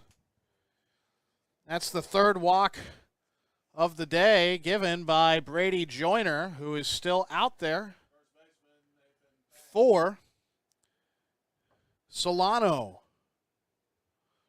Here's Nathan Pang, who gets a pitch that he drives to left field, and it looks like that one is going to leave the yard. It does. Nathan Pang with a huge two-run blast in the bottom of the sixth. The Crawdads are up 5-1. There you go, Pang. How about that for your second hit of the season? A big fly. Warner comes around to score, and Pang drives him in. Everybody is going to give Nathan some love in the Crawdad dugout. It is now a 4-run lead, and that may be it for Brady Joyner, who is not able to get to 100 pitches. Officially, he is sitting at 98. But that was the mistake of the day. A ball center cut that Pang put on a tee, got the driver out, and drove it about 350 feet out to left field. We'll see who the new pitcher is when we come back, but the Crawdads are up by 4. It is 5-1 here in the bottom of the sixth at Louis Gisto Field in Moraga, California.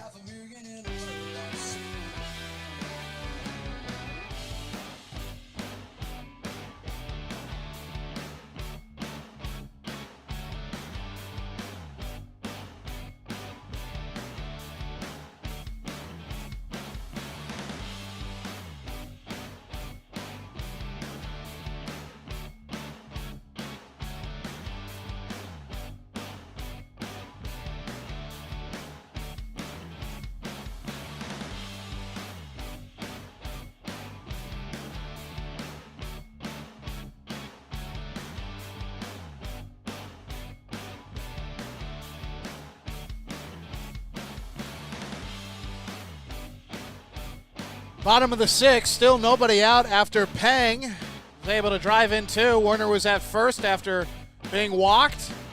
And Pang able to hammer the ball deep to left field for a 2-run homer.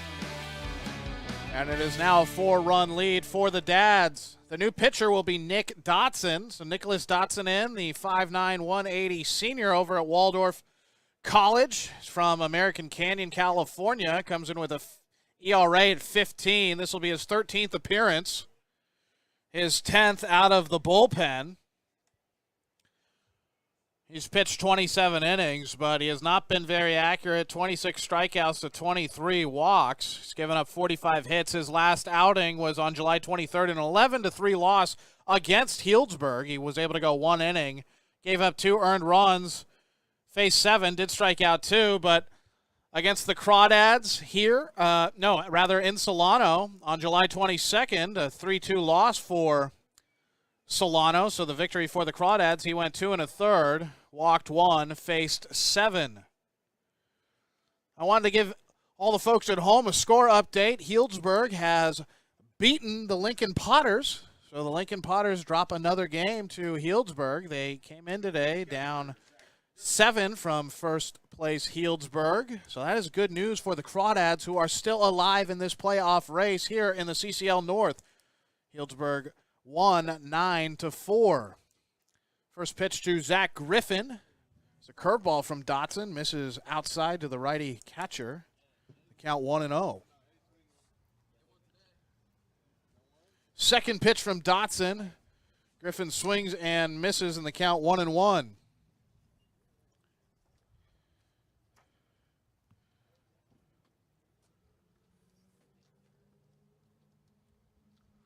1-1 pitch. Griffin hits it, but foul, high, and back behind the press box. The count 1-2.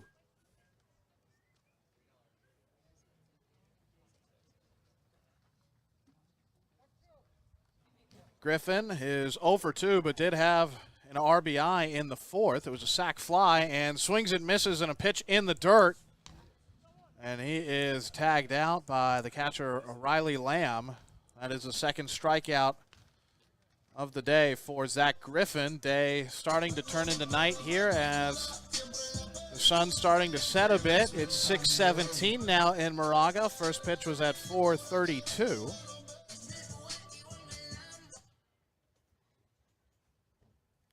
And here's Tommy Rover, who's 1 for 1. also walked in the third, and he's ahead 1-0.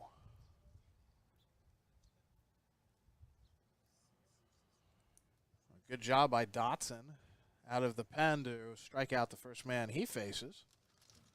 1-0 pitch. Rover hits it to the right side, but it's foul. Banks tried to dive and grab it. It was just out of his reach.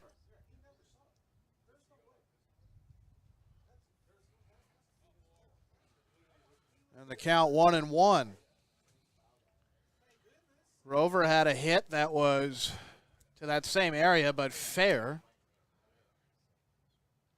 Earlier today, 1-1 pitch to Tommy is another curveball that Rover rolls over, but it hits off his foot, and the count 1-2.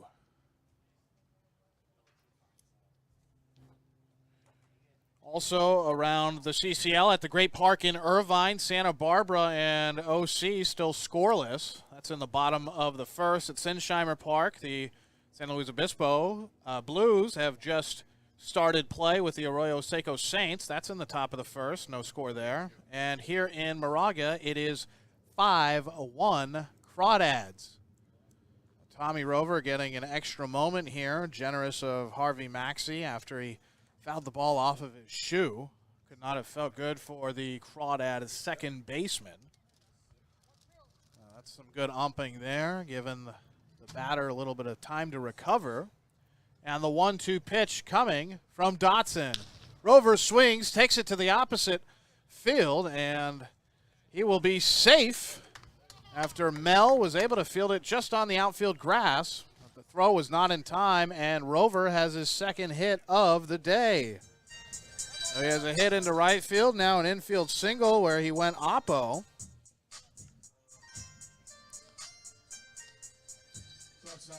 And here's Sammy Esparza, who's 0 for 2. He did reach in the fourth with the ball being put in play over towards Claxton, who let it go through his legs for an E5. Esparza still looking for his first hit of the afternoon, and he might have it here as he ropes this into center, but unfortunately straight at Wolbert for the second out of the bottom of the sixth. It was a good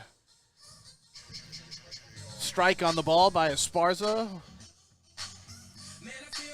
Well barreled, unfortunately, right at center fielder Mark Wolbert. Here is Thompson. After Esparza lines out, Thompson's 0 for 3 with a strikeout and a pair of flyouts to center. And Rover over on first. Crawdads have put up 2 this half inning.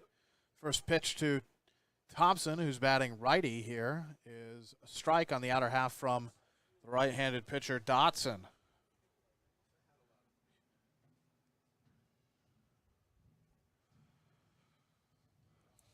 Dotson sets again, and fires. Thompson swings and misses. The pitch probably would have been a ball, and the count 0-2. Dotson looking to get out of the inning after coming in to relieve Brady Joyner.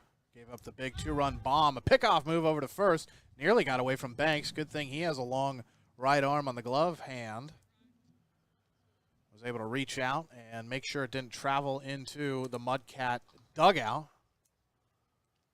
The count's still 0-2. Thompson gets in the stance, squats down low in the batter's box, looking to stay alive. 2-strike pitch. Here it is. Thompson hits it the other way, but that will land foul.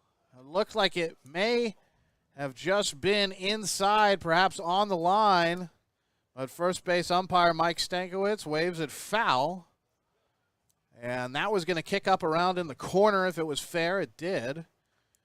And that would have been tough for Sam Daly to try to pitch back into the infield. I'm sure Rover would have hustled into third at least. Could have been first to home. And maybe a 5-run lead for the Crawdads, but it is still 5-1 after the foul ball, and the count remains 0-2. 2-strike pitch on the way again from Dotson, who looks down 3 times and fires. Thompson swings, hits it up the middle, but to Rolling, who just taps the second base bag himself for the third out. And that ends the sixth.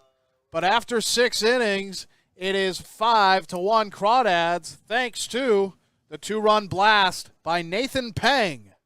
Crawdads lead by 4. 7th inning coming right up here on the Crawdads streaming network.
Top of the 7th. Sean Head still on the mound for the Crawdads. He's been good in relief of the starter Chris Gilmartin. So far, Head has faced 4, struck out 2, walked 1, has not given up a run yet, so that's good, and also hasn't surrendered a hit.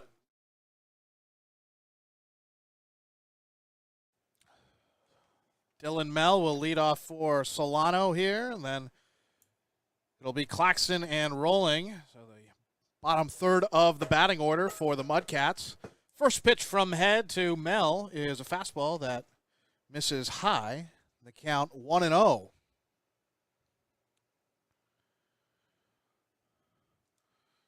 Head winds and deals. There's a check swing, and it looks like Mell did indeed break the plane there. That was the indication from home plate umpire Harvey Maxey, in the count 1-1. 1-1 pitch from Head is a strike. The count 1-2.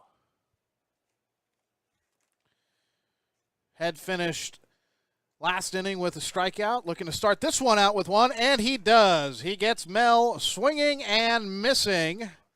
The third strikeout for Sean Head out of the bullpen, and Mell is now 0 for 3.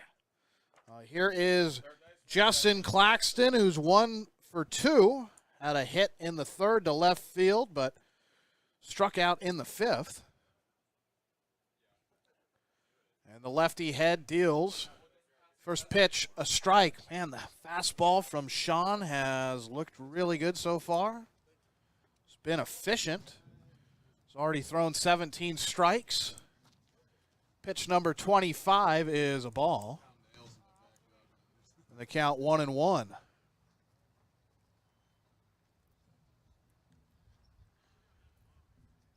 Griffin setting up low, and here's a little two-seamer that finds the zone around the knees, and the count 1-2.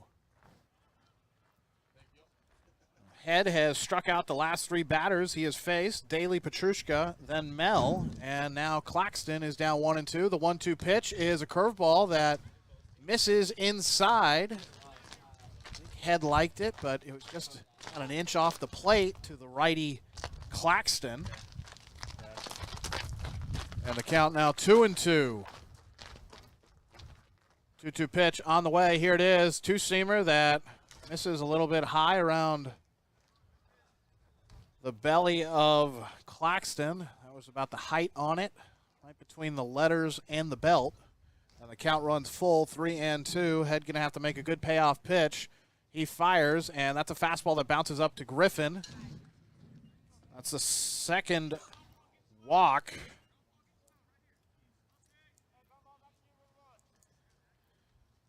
Given by Head.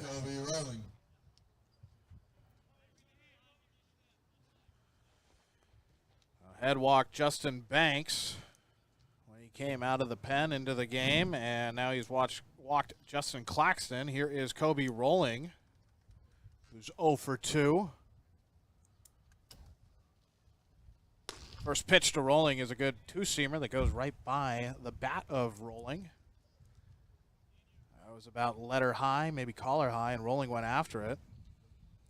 Count 0-1. But a runner on first with one away. And Solano up to bat. 0-1 pitch to Rolling that jams him. He's able to fight it off. Foul to the left side. The count 0-2.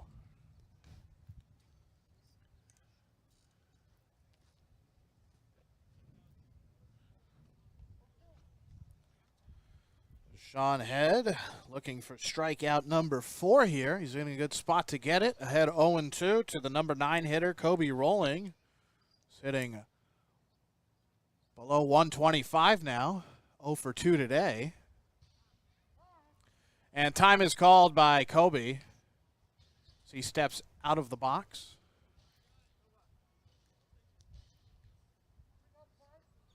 And back in. Lefty versus lefty. Head looking for the punch out. 0-2 pitch, and that's around Kobe's head. It gets away from Griffin. And I think they're going to say it hit Kobe. Didn't look like it did. It must have just glanced off the helmet. That's dangerous. That was a fastball that came up and way in. And Rolling is hit by a pitch. Looks like he's okay. I think it just was a glancing blow off the top of the batting helmet. And in an 0-2 count, Head Beans rolling, and there are now 2 on base. The Crawdads do lead 5-1, but don't want to see this lead disappear here in the top of the 7th. Mark Wolbert at the plate. He bounces a pitch over to Pang, who then misses it off the hop. That'll be an E3. Looked like that might have been 1 out for sure. Instead, it's the 3rd error of the day for the Crawdads. The bases are loaded here in the top of the 7th. Remember, last week the Crawdads were leading 10-4. And at one point 8-3 over. And it was 8-3, then it was 10-4 over Solano, and that was here. Solano ended up putting up 10 runs in the top of the 8th. Sean Head needs to regain some composure here, make sure that Solano is not able to do that again. Sure, that's what they're thinking about, and a little bit of doubt might be creeping into the Crawdad dugout now, but there is 1 away. The bases are loaded. The first pitch to DeChelli. He swings and fouls it away into the screen. Count 0-1.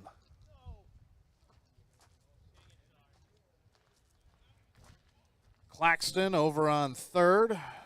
Rolling on 2nd, and Wolbert at 1st. Double play could be in order, though, with 1 away.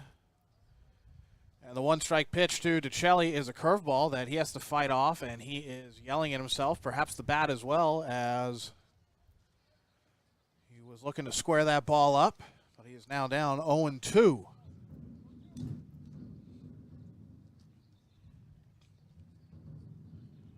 DeChelli 0 for 2 this afternoon. Came in batting .347. Does have 18 driven in this season. So a fastball that misses away, and the count 1-2. Good eye by DeChelli. Good job laying off. We'll see if Griffin and Head elect to stay outside after trying the outer half there, and they do. So we'll see if Head can locate the pitch. Here is the 1-2 to DeChelli. It is a curveball that's hit on the ground. Esparza charges it, makes the throw over to first in time, but 1 run does come home to score. It is now 5-2. Claxton able to run from 3rd and cross home plate to bite into the once 4-run lead that the Crawdads had just moments ago. Now it is a 3-run lead, so a productive out for Kenny DeChelli. Catcher, Riley Lamb. And there are runners on the corners with 2 away. And Riley Lamb up at the plate. Pardon me, runners at second and third. Our digital scoreboard is incorrect. The first pitch to Lamb misses high and away in the count 1-0. DeChelli with an RBI. It's the second RBI today for the Mudcats. DeChelli has one and Banks has one. Both have been on outs. 1-0 pitch. That gets by Lamb. A good fastball from Head, and the count even, 1-1. Lamb 2 for 3 today.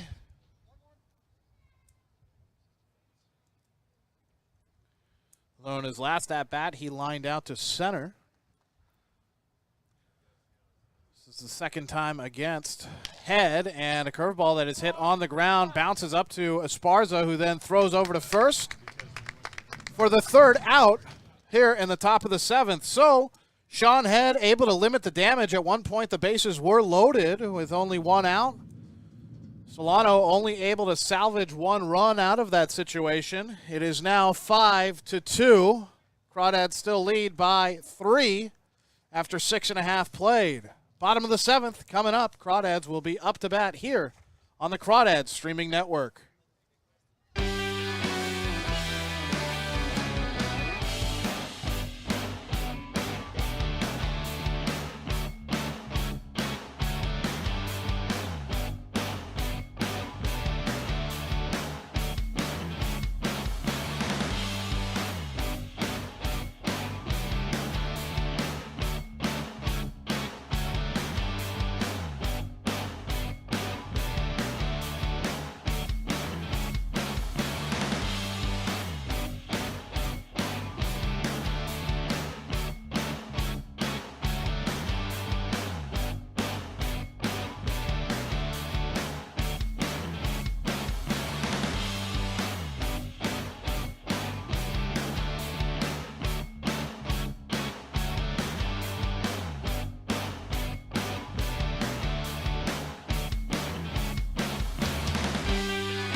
Bottom of the 7th.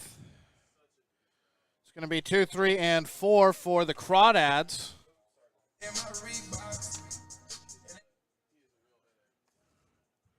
Brandell, then Muniz, and Hayden Schott.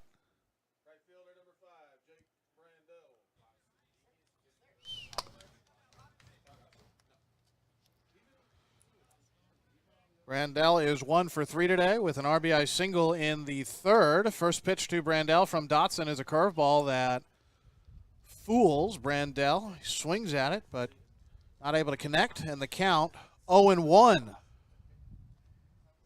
Brandell hasn't been very busy in right field today for the Crawdads. 0-1 pitch, another good breaking ball. This time maybe looked like the slider from Dotson, and the count 0-2 that time. Brandell chose not to swing, and the ball worked its way back inside over the plate.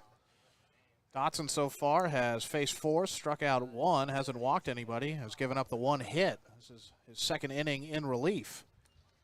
Count 1-2 after that ball bounces up to Riley Lamb. Both teams now on their second pitchers of the day. Sean Head just finished off the top of the 7th, surrendering a run. And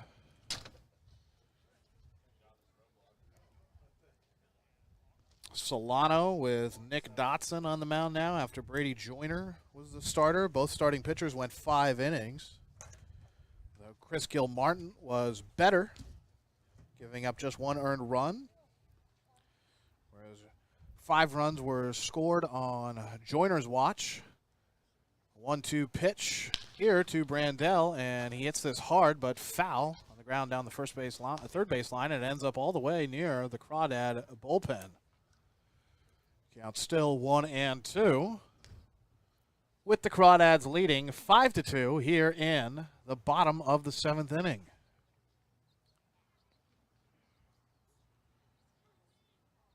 One-two pitch, and Brandell swings, pops it up high, and Lamb looking at it, and will make the catch just in front of the screen for out number 1 behind the plate.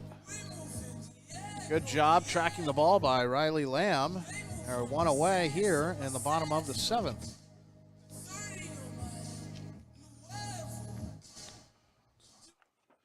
Here's Diego Muniz.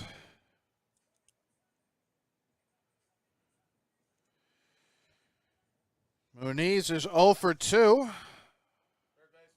Couple of ground outs. Did walk in the first. First pitch to Muniz is a fastball center cut for strike 1.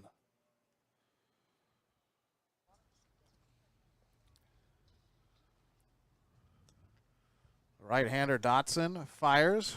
It's a breaking ball that misses low and away to the righty batter Muniz. Count evens out at 1-1.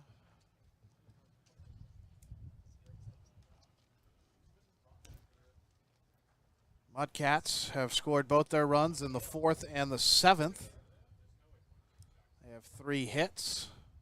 1-1 pitch is a breaking ball that bounces up to Lamb for the second ball of the at-bat. Pitch number 4 coming up.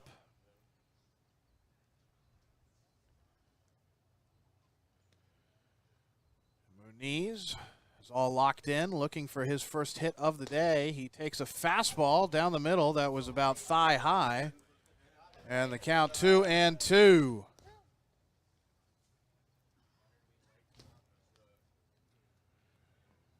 Crawdads runs have come in the 3rd, 4th, and 6th innings. 2-2 pitch to Muniz, who swings and misses for the second out here. That's Muniz's first strikeout of the ballgame. He's now 0 for 3. And here's Hayden Schott, who is 1 for 3. Had a single in the 4th and came around to score on Zach Griffin's sacrifice RBI. First pitch to the lefty Schott, who takes a hack and misses, but only just was a little bit above a fastball that was belt high down the middle. The 0-1 pitch misses low and away. Count now 1-1.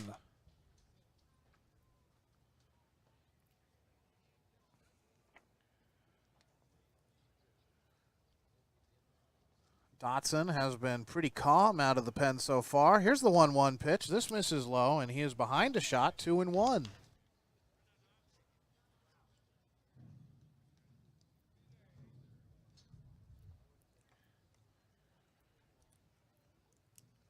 After striking out Muniz, he's now down a pitch to Schott. 2-1 pitch. This misses outside, and Schott has the leverage here. The count is 3 balls and 1 strike with 2 outs.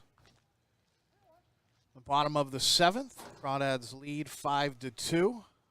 Playoff hopes still very much alive, especially with Lincoln losing today 9-4 to Healdsburg.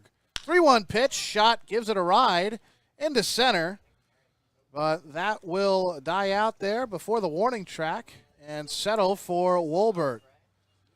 Wolbert has it for the 3rd out, and the 7th inning is in the books. So through 7, it's 5-2 Crawdads. Last 2 innings coming up when we return here on the Crawdads streaming network.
Just been informed by the kind fans here that the scoreboard overlay was actually up near the YouTube live sign, so we do apologize for that. Now we have recalibrated and relocated it down to the lower left half. Top of the 8th about to start. Ryan Robinson now on the mound for the Crawdads. Sean Head was able to pitch effectively in relief, was able to pitch the 6th and the 7th, so 2 good innings for Sean Head. His final line: 2 innings pitched, 1 run surrendered, was unearned. Did walk 2, struck out 3, and faced 10 batters. Ryan Robinson is getting ready to go. His warm-up pitches are just about through. Robinson will come in to make his 10th appearance this summer, his 8th out of the bullpen. He's 1-1 overall with 12 strikeouts and 7 walks in 14 1/3 innings pitched. And he comes in with an 8.16 ERA. The last time he pitched was on July 8th against Berkovich Baseball. That was a win here at home. 13-4 win for the Crawdads. He pitched 2 innings, struck out 2, faced 7. Did give up 1 earned run. And we'll see what Ryan Robinson has up his sleeve today. Robinson from Murrieta, California. It's about 6 feet. A little generous there maybe, but 6 feet once he's on the mound. And he will be a junior after this summer over at Cal State East Bay. Robinson is a 4-pitch man, has a fastball, changeup, slider, and a curveball. First pitch here from Robinson is a fastball to Banks for strike 1.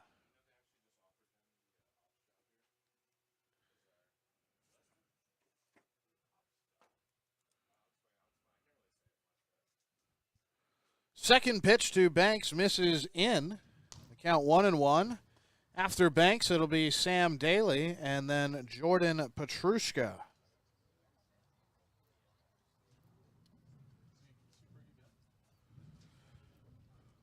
1-1 pitch on the way from Robinson, misses outside.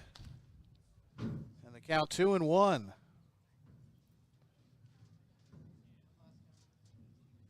Banks is 0 for 2, has walked once and has an RBI.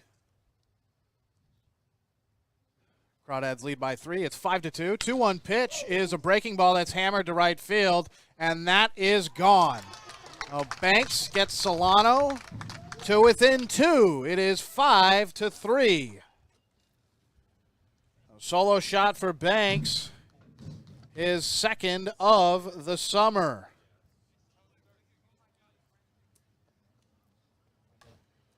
Banks makes the home run trot, and here comes Sam Daly, the man with the mullet. As Solano trims the lead of Walnut Creek.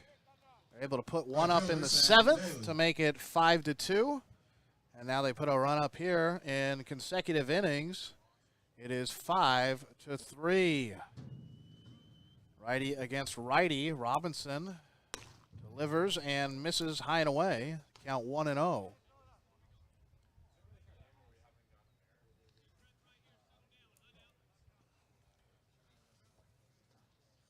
Ryan has the sign set and gets ready. Here's the pitch to Daly, who is 0-3, and the second pitch misses low for ball 2.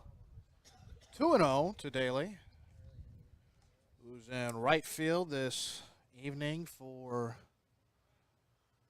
Solano. 2-0 pitch to Daly. That's a fastball that misses about an inch above the belt, and the count is 3-0. After giving up the solo shot to Banks that went deep to right field, do not want to walk the next man up. Ryan's got to throw a strike here. 3-0 pitch from Robinson, misses high, and he walks Daly on 4 pitches.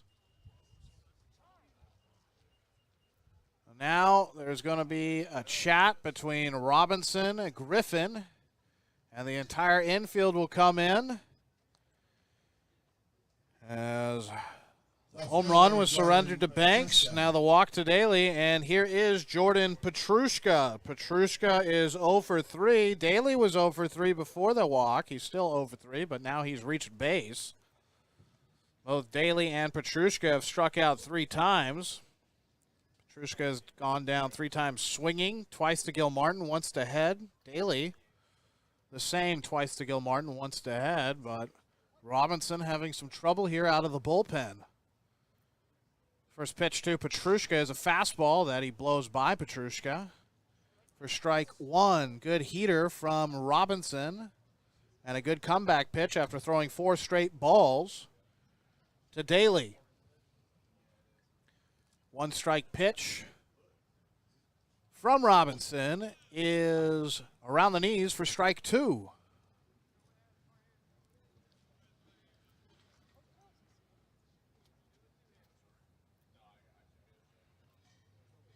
Robinson has been roughed up a little bit this year out of the pen.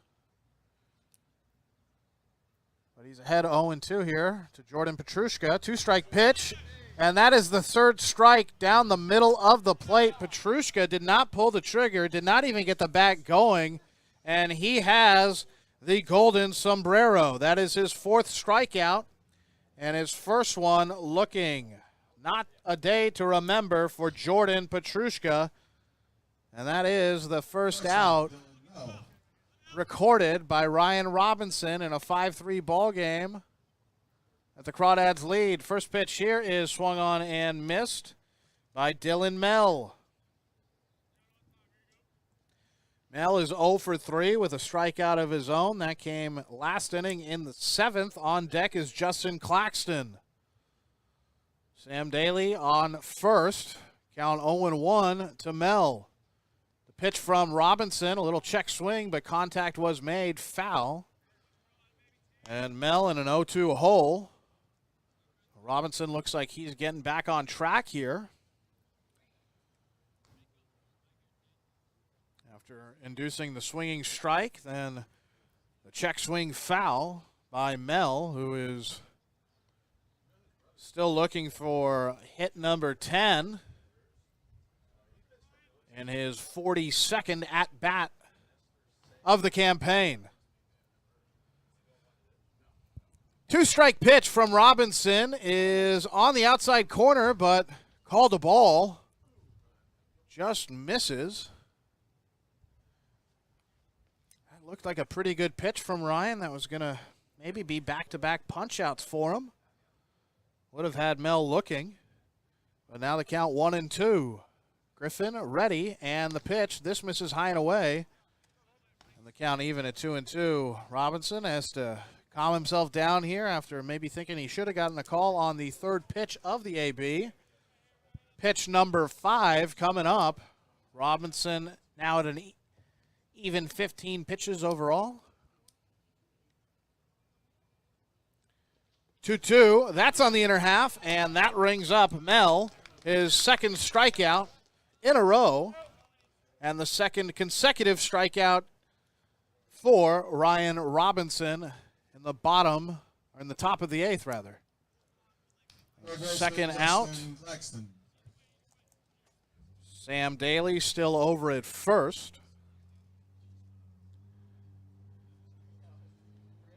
Back-to-back strikeouts for Robinson. Dylan Mell is now struck out in his last 2 appearances at the plate. First pitch here to Claxton misses low and outside to the righty. The count 1-0. Game has slowed down just a bit here. We've now played for 2 hours and 30 minutes. This pitch a strike. Good fastball inside. It hits the zone, and the count even at 1-1. First pitch was at 4:32.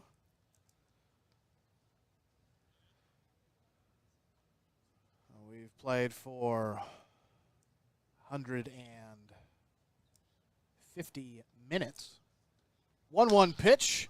This is hit into center. Thompson racing on and goes into a dive, does not get it, but he's backed up by Brandell nicely, so even though the ball does bounce above him, does not result in a run. However, Daly was able to advance all the way to 3rd, and that's a single for Claxton, his 2nd hit of the game. Runners at the corners with 2 away. And Solano threatening to tie it up as the tying run is over at first, and the go-ahead run at the plate with the number 9 hitter, Kobe Rolling, stepping in. Rolling was hit in the head by a pitch by Sean Head in the 7th, but he's 0 for 2. Robinson got to go right after the number 9 hitter, and he pumps a fastball by him. Count 0-1. Rolling came into the game batting .125.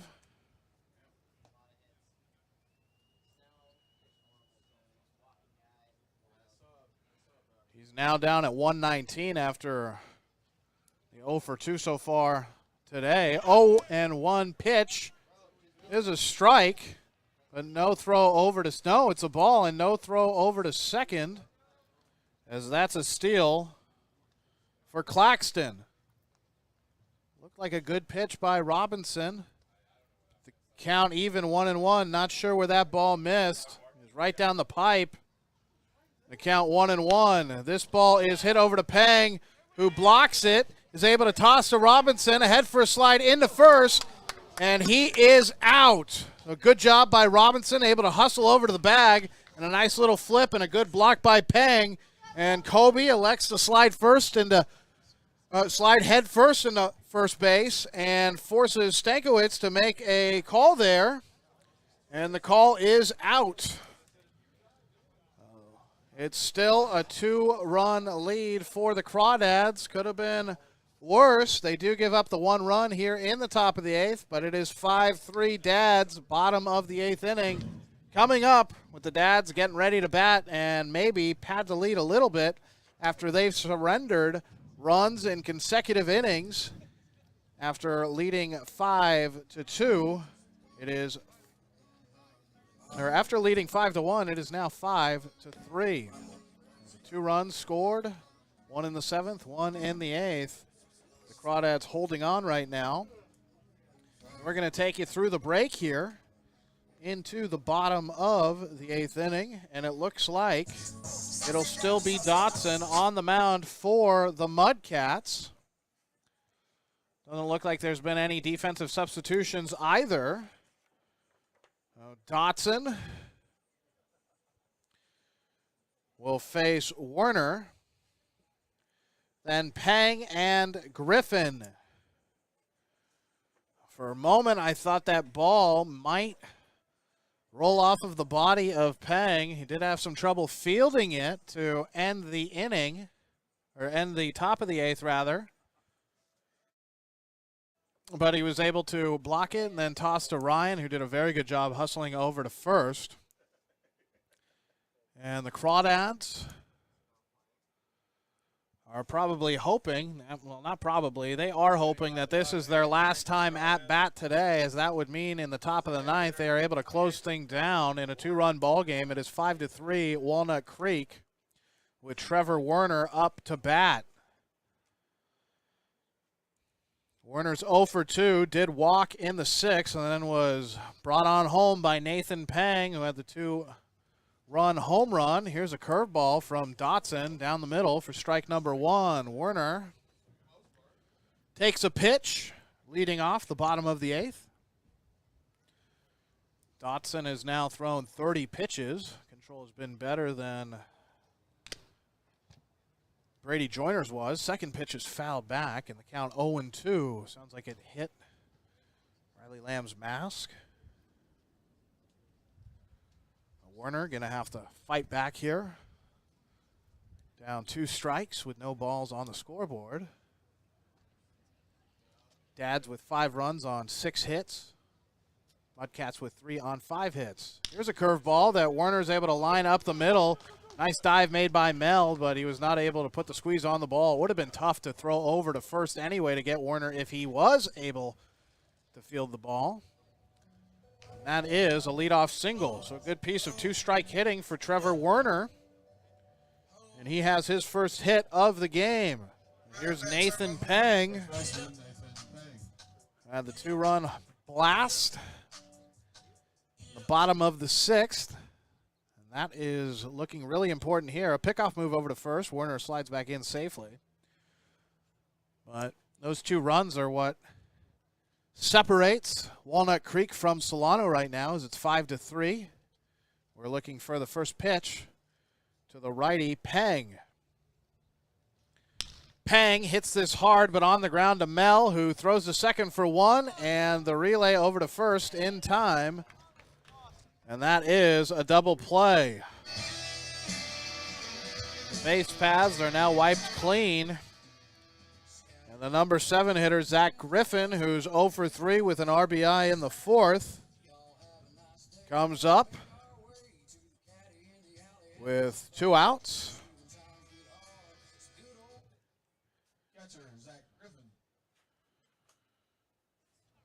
And the first pitch to Griffin. It's a breaking ball that misses outside. Riley Lamb with the one knee down in the catcher's stance. It's always interesting to see that. I know it's becoming more popular, but you do leave your inner thigh exposed. The shin guard does not cover you there. You got to be careful. 1-0 pitch, and Dotson tries the quick pitch Griffin. Interesting, quick pitching the guy who is only 9 for 71. Obviously, Dotson doesn't know that out there. But, I mean, interesting to see the quick pitch busted out in the count 2-0. And a check swing here by Griffin. And that's a called strike.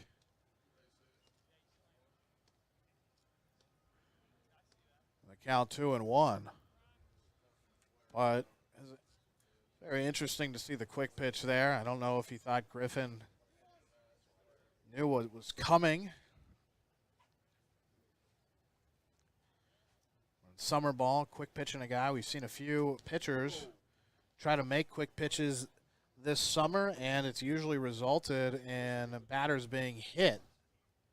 You definitely do not want to see that. 2-1 pitch. Here's a curveball that Griffin fouls down into the dirt in the count 2-2.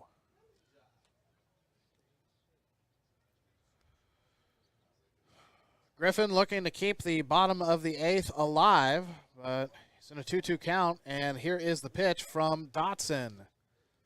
This misses low and away. That time, Dotson went with the leg kick, kind of paused for a second.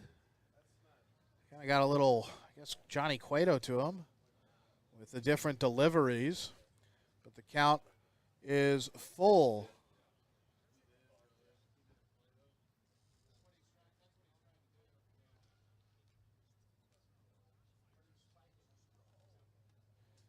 The payoff pitch coming up from Dotson. He's thrown 26 strikes and 12 balls through 2 2/3 pitched. And the payoff to Griffin. Griffin swings and misses on a curveball in the dirt. The Crawdads now been scoreless in the 7th and the 8th. The good news for them, however, is that they lead by 2, 5-3, heading into the top of the 9th. We'll see who comes in to close when we return here on the Crawdads streaming network.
Hey, Crawdads fans, you still have 2 more chances to come out here to Moraga, California at Louis Gisto Field on the campus of St. Mary's, California to catch the Crawdads in action Friday the 30th at 4 p.m. against Lincoln, and then Sunday at 1 p.m. against Solano. Remember, hashtag BYO Creek.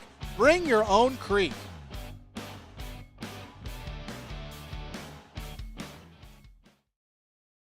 Welcome back to Crawdads Baseball. It will be Ty Atkins looking for his 5th save of the summer. First pitch from Atkins is swung on and missed by Mark Wolbert. It's Wolbert, then DeChelli, and Riley Lamb.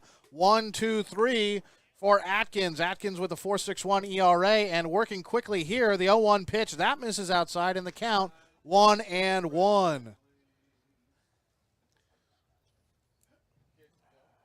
July 25th against Solano, Ty was called on to make the save, and he did, preserving a 4-3 lead for the win, and the count 2-1 after Ty misses outside here. He's got a little bit more padding to work with as it's 5-3. 2-1 pitch from Atkins. There's a nice slider that starts way inside and then comes back over the plate, and Wolbert cannot do anything with it as he lets it go by for strike 2. Count 2-2. Atkins looking for out number 1, and a fastball here fouled hard into the netting. Count stays 2-2. 6th pitch of the at-bat coming up. Ty has only walked 8 batters all summer. He's been great. This is his 13th appearance. 2-2 pitch. That's a slider that catches the zone. And a little backdoor action there for Atkins, and that's his 22nd man he's struck out.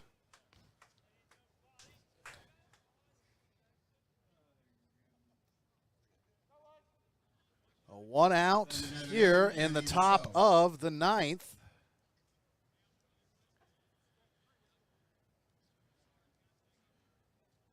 A good pitch by Atkins.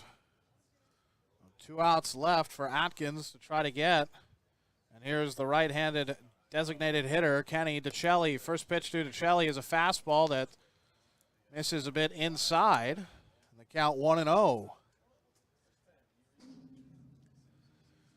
1-0 pitch here. Atkins, high leg kick, fires. This pitch fouled away, and that will land in the parking lot. Does not hit a car, thank goodness. And the count 1-1.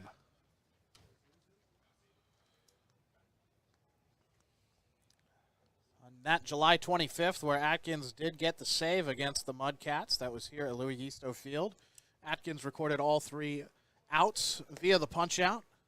This pitch misses low and inside, and the count 2-1. Ty's going to have to make a good pitch here to get back even. DeChelli is 0 for 3, has walked once, does have an RBI. That was in the 7th. 2-1 pitch is a fastball that he whips by DeChelli. It's high in the zone, so Ty climbs the ladder there, and the count 2-2. DeChelli is aware that Ty can blast it by him up in the zone. We'll see if the slider comes. Here it was a pitch that misses inside. It was a fastball, and the count 3-2.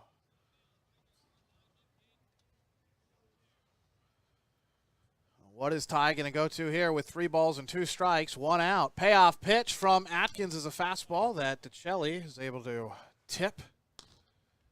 And the count holds at 3-2.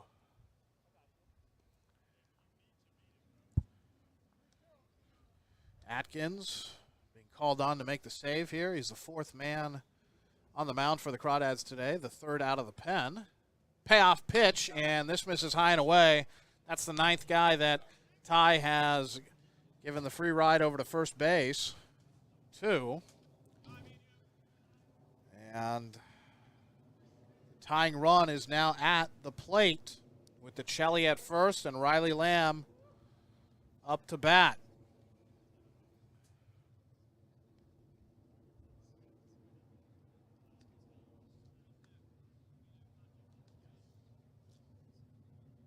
Atkins sets, fires.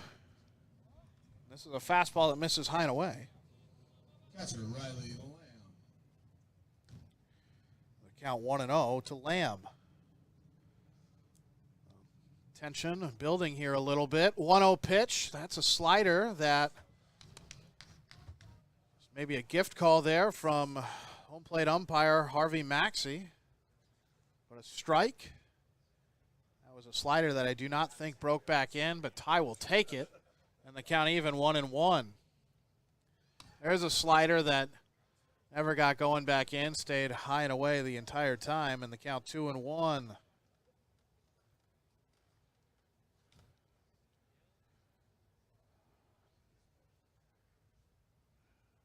Ty looking to make a strike here. The runner goes. Griffin throws over to second, but it is low and misses in the dirt. So DeChelli will have second base.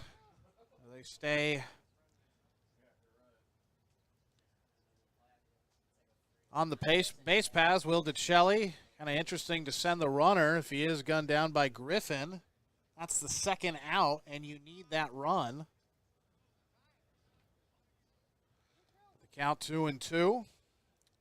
Most men Atkins has walked. This summer was on June 12th. He walked 4, but more recently, he walked 2 on July 11th out of the pen. 2-2 pitch is a dropped third strike by Griffin, and the throw over to first.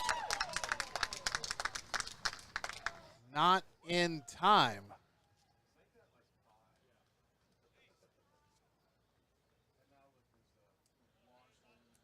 The go-ahead run is at the plate. It's Justin Banks.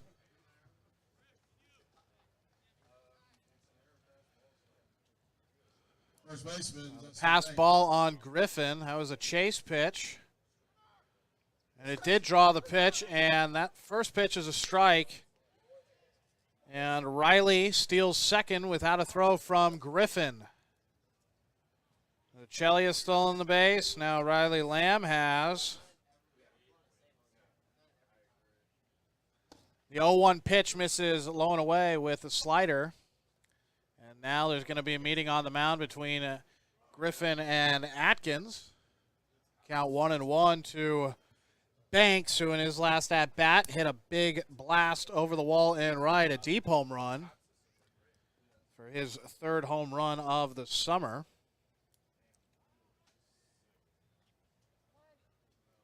Or rather, his second home run of the summer.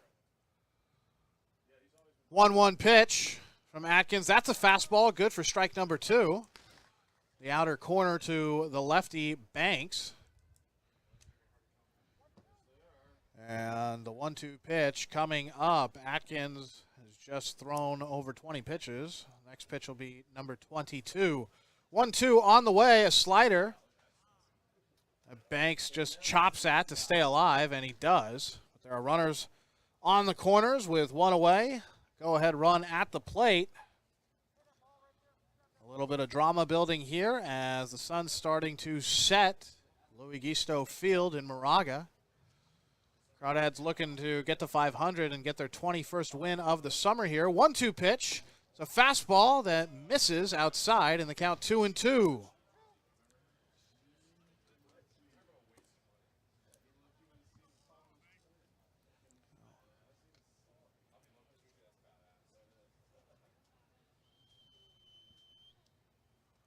Two-two pitch is swung on, and Atkins gets Banks.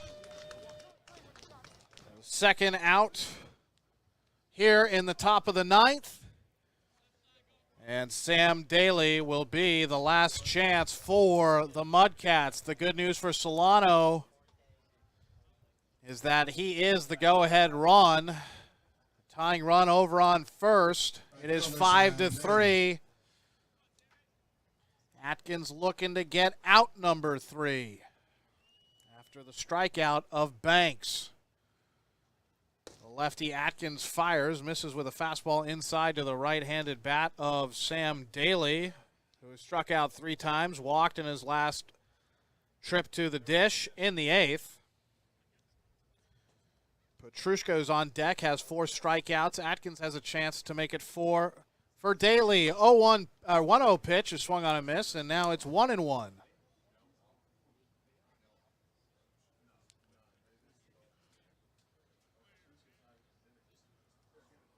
One ball, one strike. 2 away. Two runners on, one at second, one at third, and a swinging strike there for Daly. Riley Lamb was able to steal second. Shelley at third, Lamb at second. Sam Daly down 1 and 2. Atkins looking to close the game.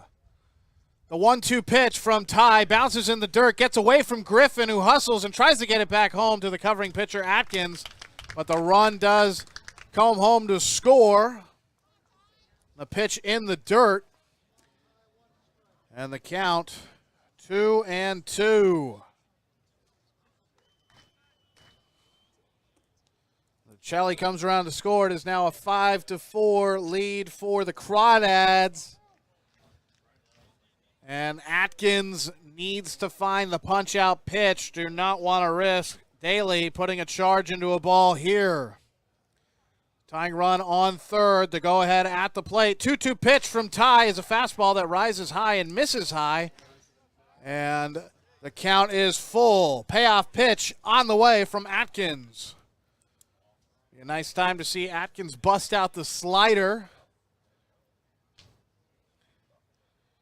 We'll see what he elects to go with to Sam Daly, who I mentioned is 0 for 3 with 3 strikeouts.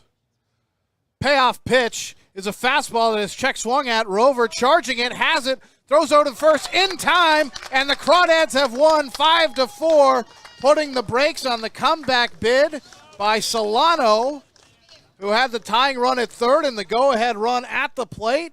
But Atkins able to secure the save and the win for the Crawdads, whose playoff hopes are still alive. They're able to pick up a game on Lincoln. They're now 11 back. Or they remain 12 back, rather, and Lincoln now 7 back. So a good job by the Crawdads, able to beat Lincoln last night in a close ball game. They won 5-4, and they win again today here, 5-4.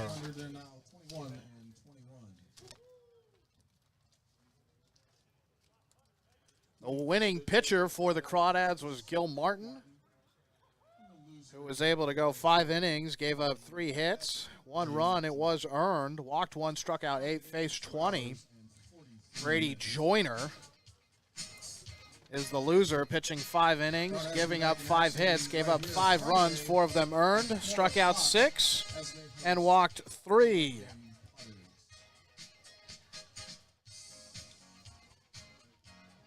Be back on Friday night here at 4 o'clock against the Lincoln Potters. That game will be big, but a big win tonight here for the Crawdads. Atkins was cool out of the bullpen, able to get the save. And the Crawdads do get the victory, 5-4.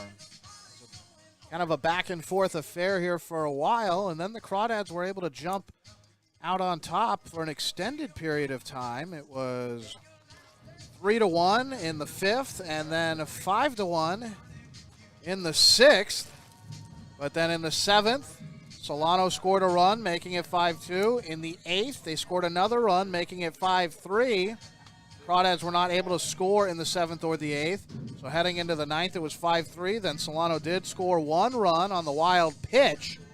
However, Atkins was able to put the clamps on and put the fire out for his 5th save of the summer. And the Crawdads are going to go home happy tonight, be on the road tomorrow. But really a well-pitched game by Chris Gilmartin. Can't say enough about him. Super efficient. Struck out 8 of the 20 men he faced. Only walked 1. He did great starting tonight on the mound for the Crawdads. But you know what? I think the story of the game is a 2-run home run hit by Nathan Pang. It was only he came into the game 1 for 6 this summer, and then gets his 2nd hit of the season, of this 2021 CCL season. And it is maybe the biggest hit of the summer for the Crawdads. Not only does it help them keep their playoff hopes alive, as those 2 runs were necessary. They needed every bit of them, as the Crawdads only win by 1 tonight. And that was a huge blast by Peng. Put a charge into it right over the left field wall. Was able to bring Werner home with the blast. And that was definitely the play of the game. And Peng, who has been primarily a pitcher this summer, has to be the player of the game, doing it offensively tonight with the bat. Brady Joyner wasn't bad on the other side. Unfortunately, the defense kind of let him down. He did pitch deep into the game, at least pitch count-wise. He got close to 100 pitches. However, an unearned run and some defensive mistakes allowed some runners to get on who probably shouldn't have been on base. So the Crawdads a little bit lucky there, but they will take it. Tonight's game started at 4:32. It ended at 7:15. So shy of 3 hours. 2 hours and 47 minutes. Or check that, 2 hours and 43 minutes. But a good victory here. The Crawdads are now at 500, 21-21 overall, 10-16 in CCL play in the Northern Division. The Mudcats fall to 8-26, 6-20 in CCL divisional play. And I'm just going to update you here around the league. Once again, the Healdsburg Prune Packers were victorious against the Lincoln Potters at Recreation Park, 9-4 up in Healdsburg. Obviously here, the 5-4 win by the Dads over Solano. Santa Barbara down 2-0 against the OC Riptide at the Great Park in Irvine. And San Luis Obispo Blues and the Arroyo Seco Saints tied in the bottom of the fourth in San Luis Obispo at Sinsheimer Park. The nightcap tonight is supposed to be the Academy Barons against the Conejo Oaks, but it looks like that game has been delayed a little bit. It was supposed to start at 5 p.m., right around, actually 4:45, but it has not gone underway yet, so wonder what the deal is there over at Sparky Anderson Field, which is on the campus of Cal Lutheran University in Thousand Oaks, California. But that is what is going on around the league. Crawdads keep the playoff hopes alive, and they will be on the field again, however, on the road tomorrow against the Prune Packers. That will be in Healdsburg at Recreation Park at 3 p.m. We will have that game here on the Walnut Creek Crawdad streaming network. Then at home on Friday, that game will also be broadcast. That will be here at St. Mary's at 4 p.m. And then against the Lincoln Potters once again, but away up at McBean Stadium on July 31st. And then the season finale on August 1st against the Mudcats here at 1 p.m. at St. Mary's.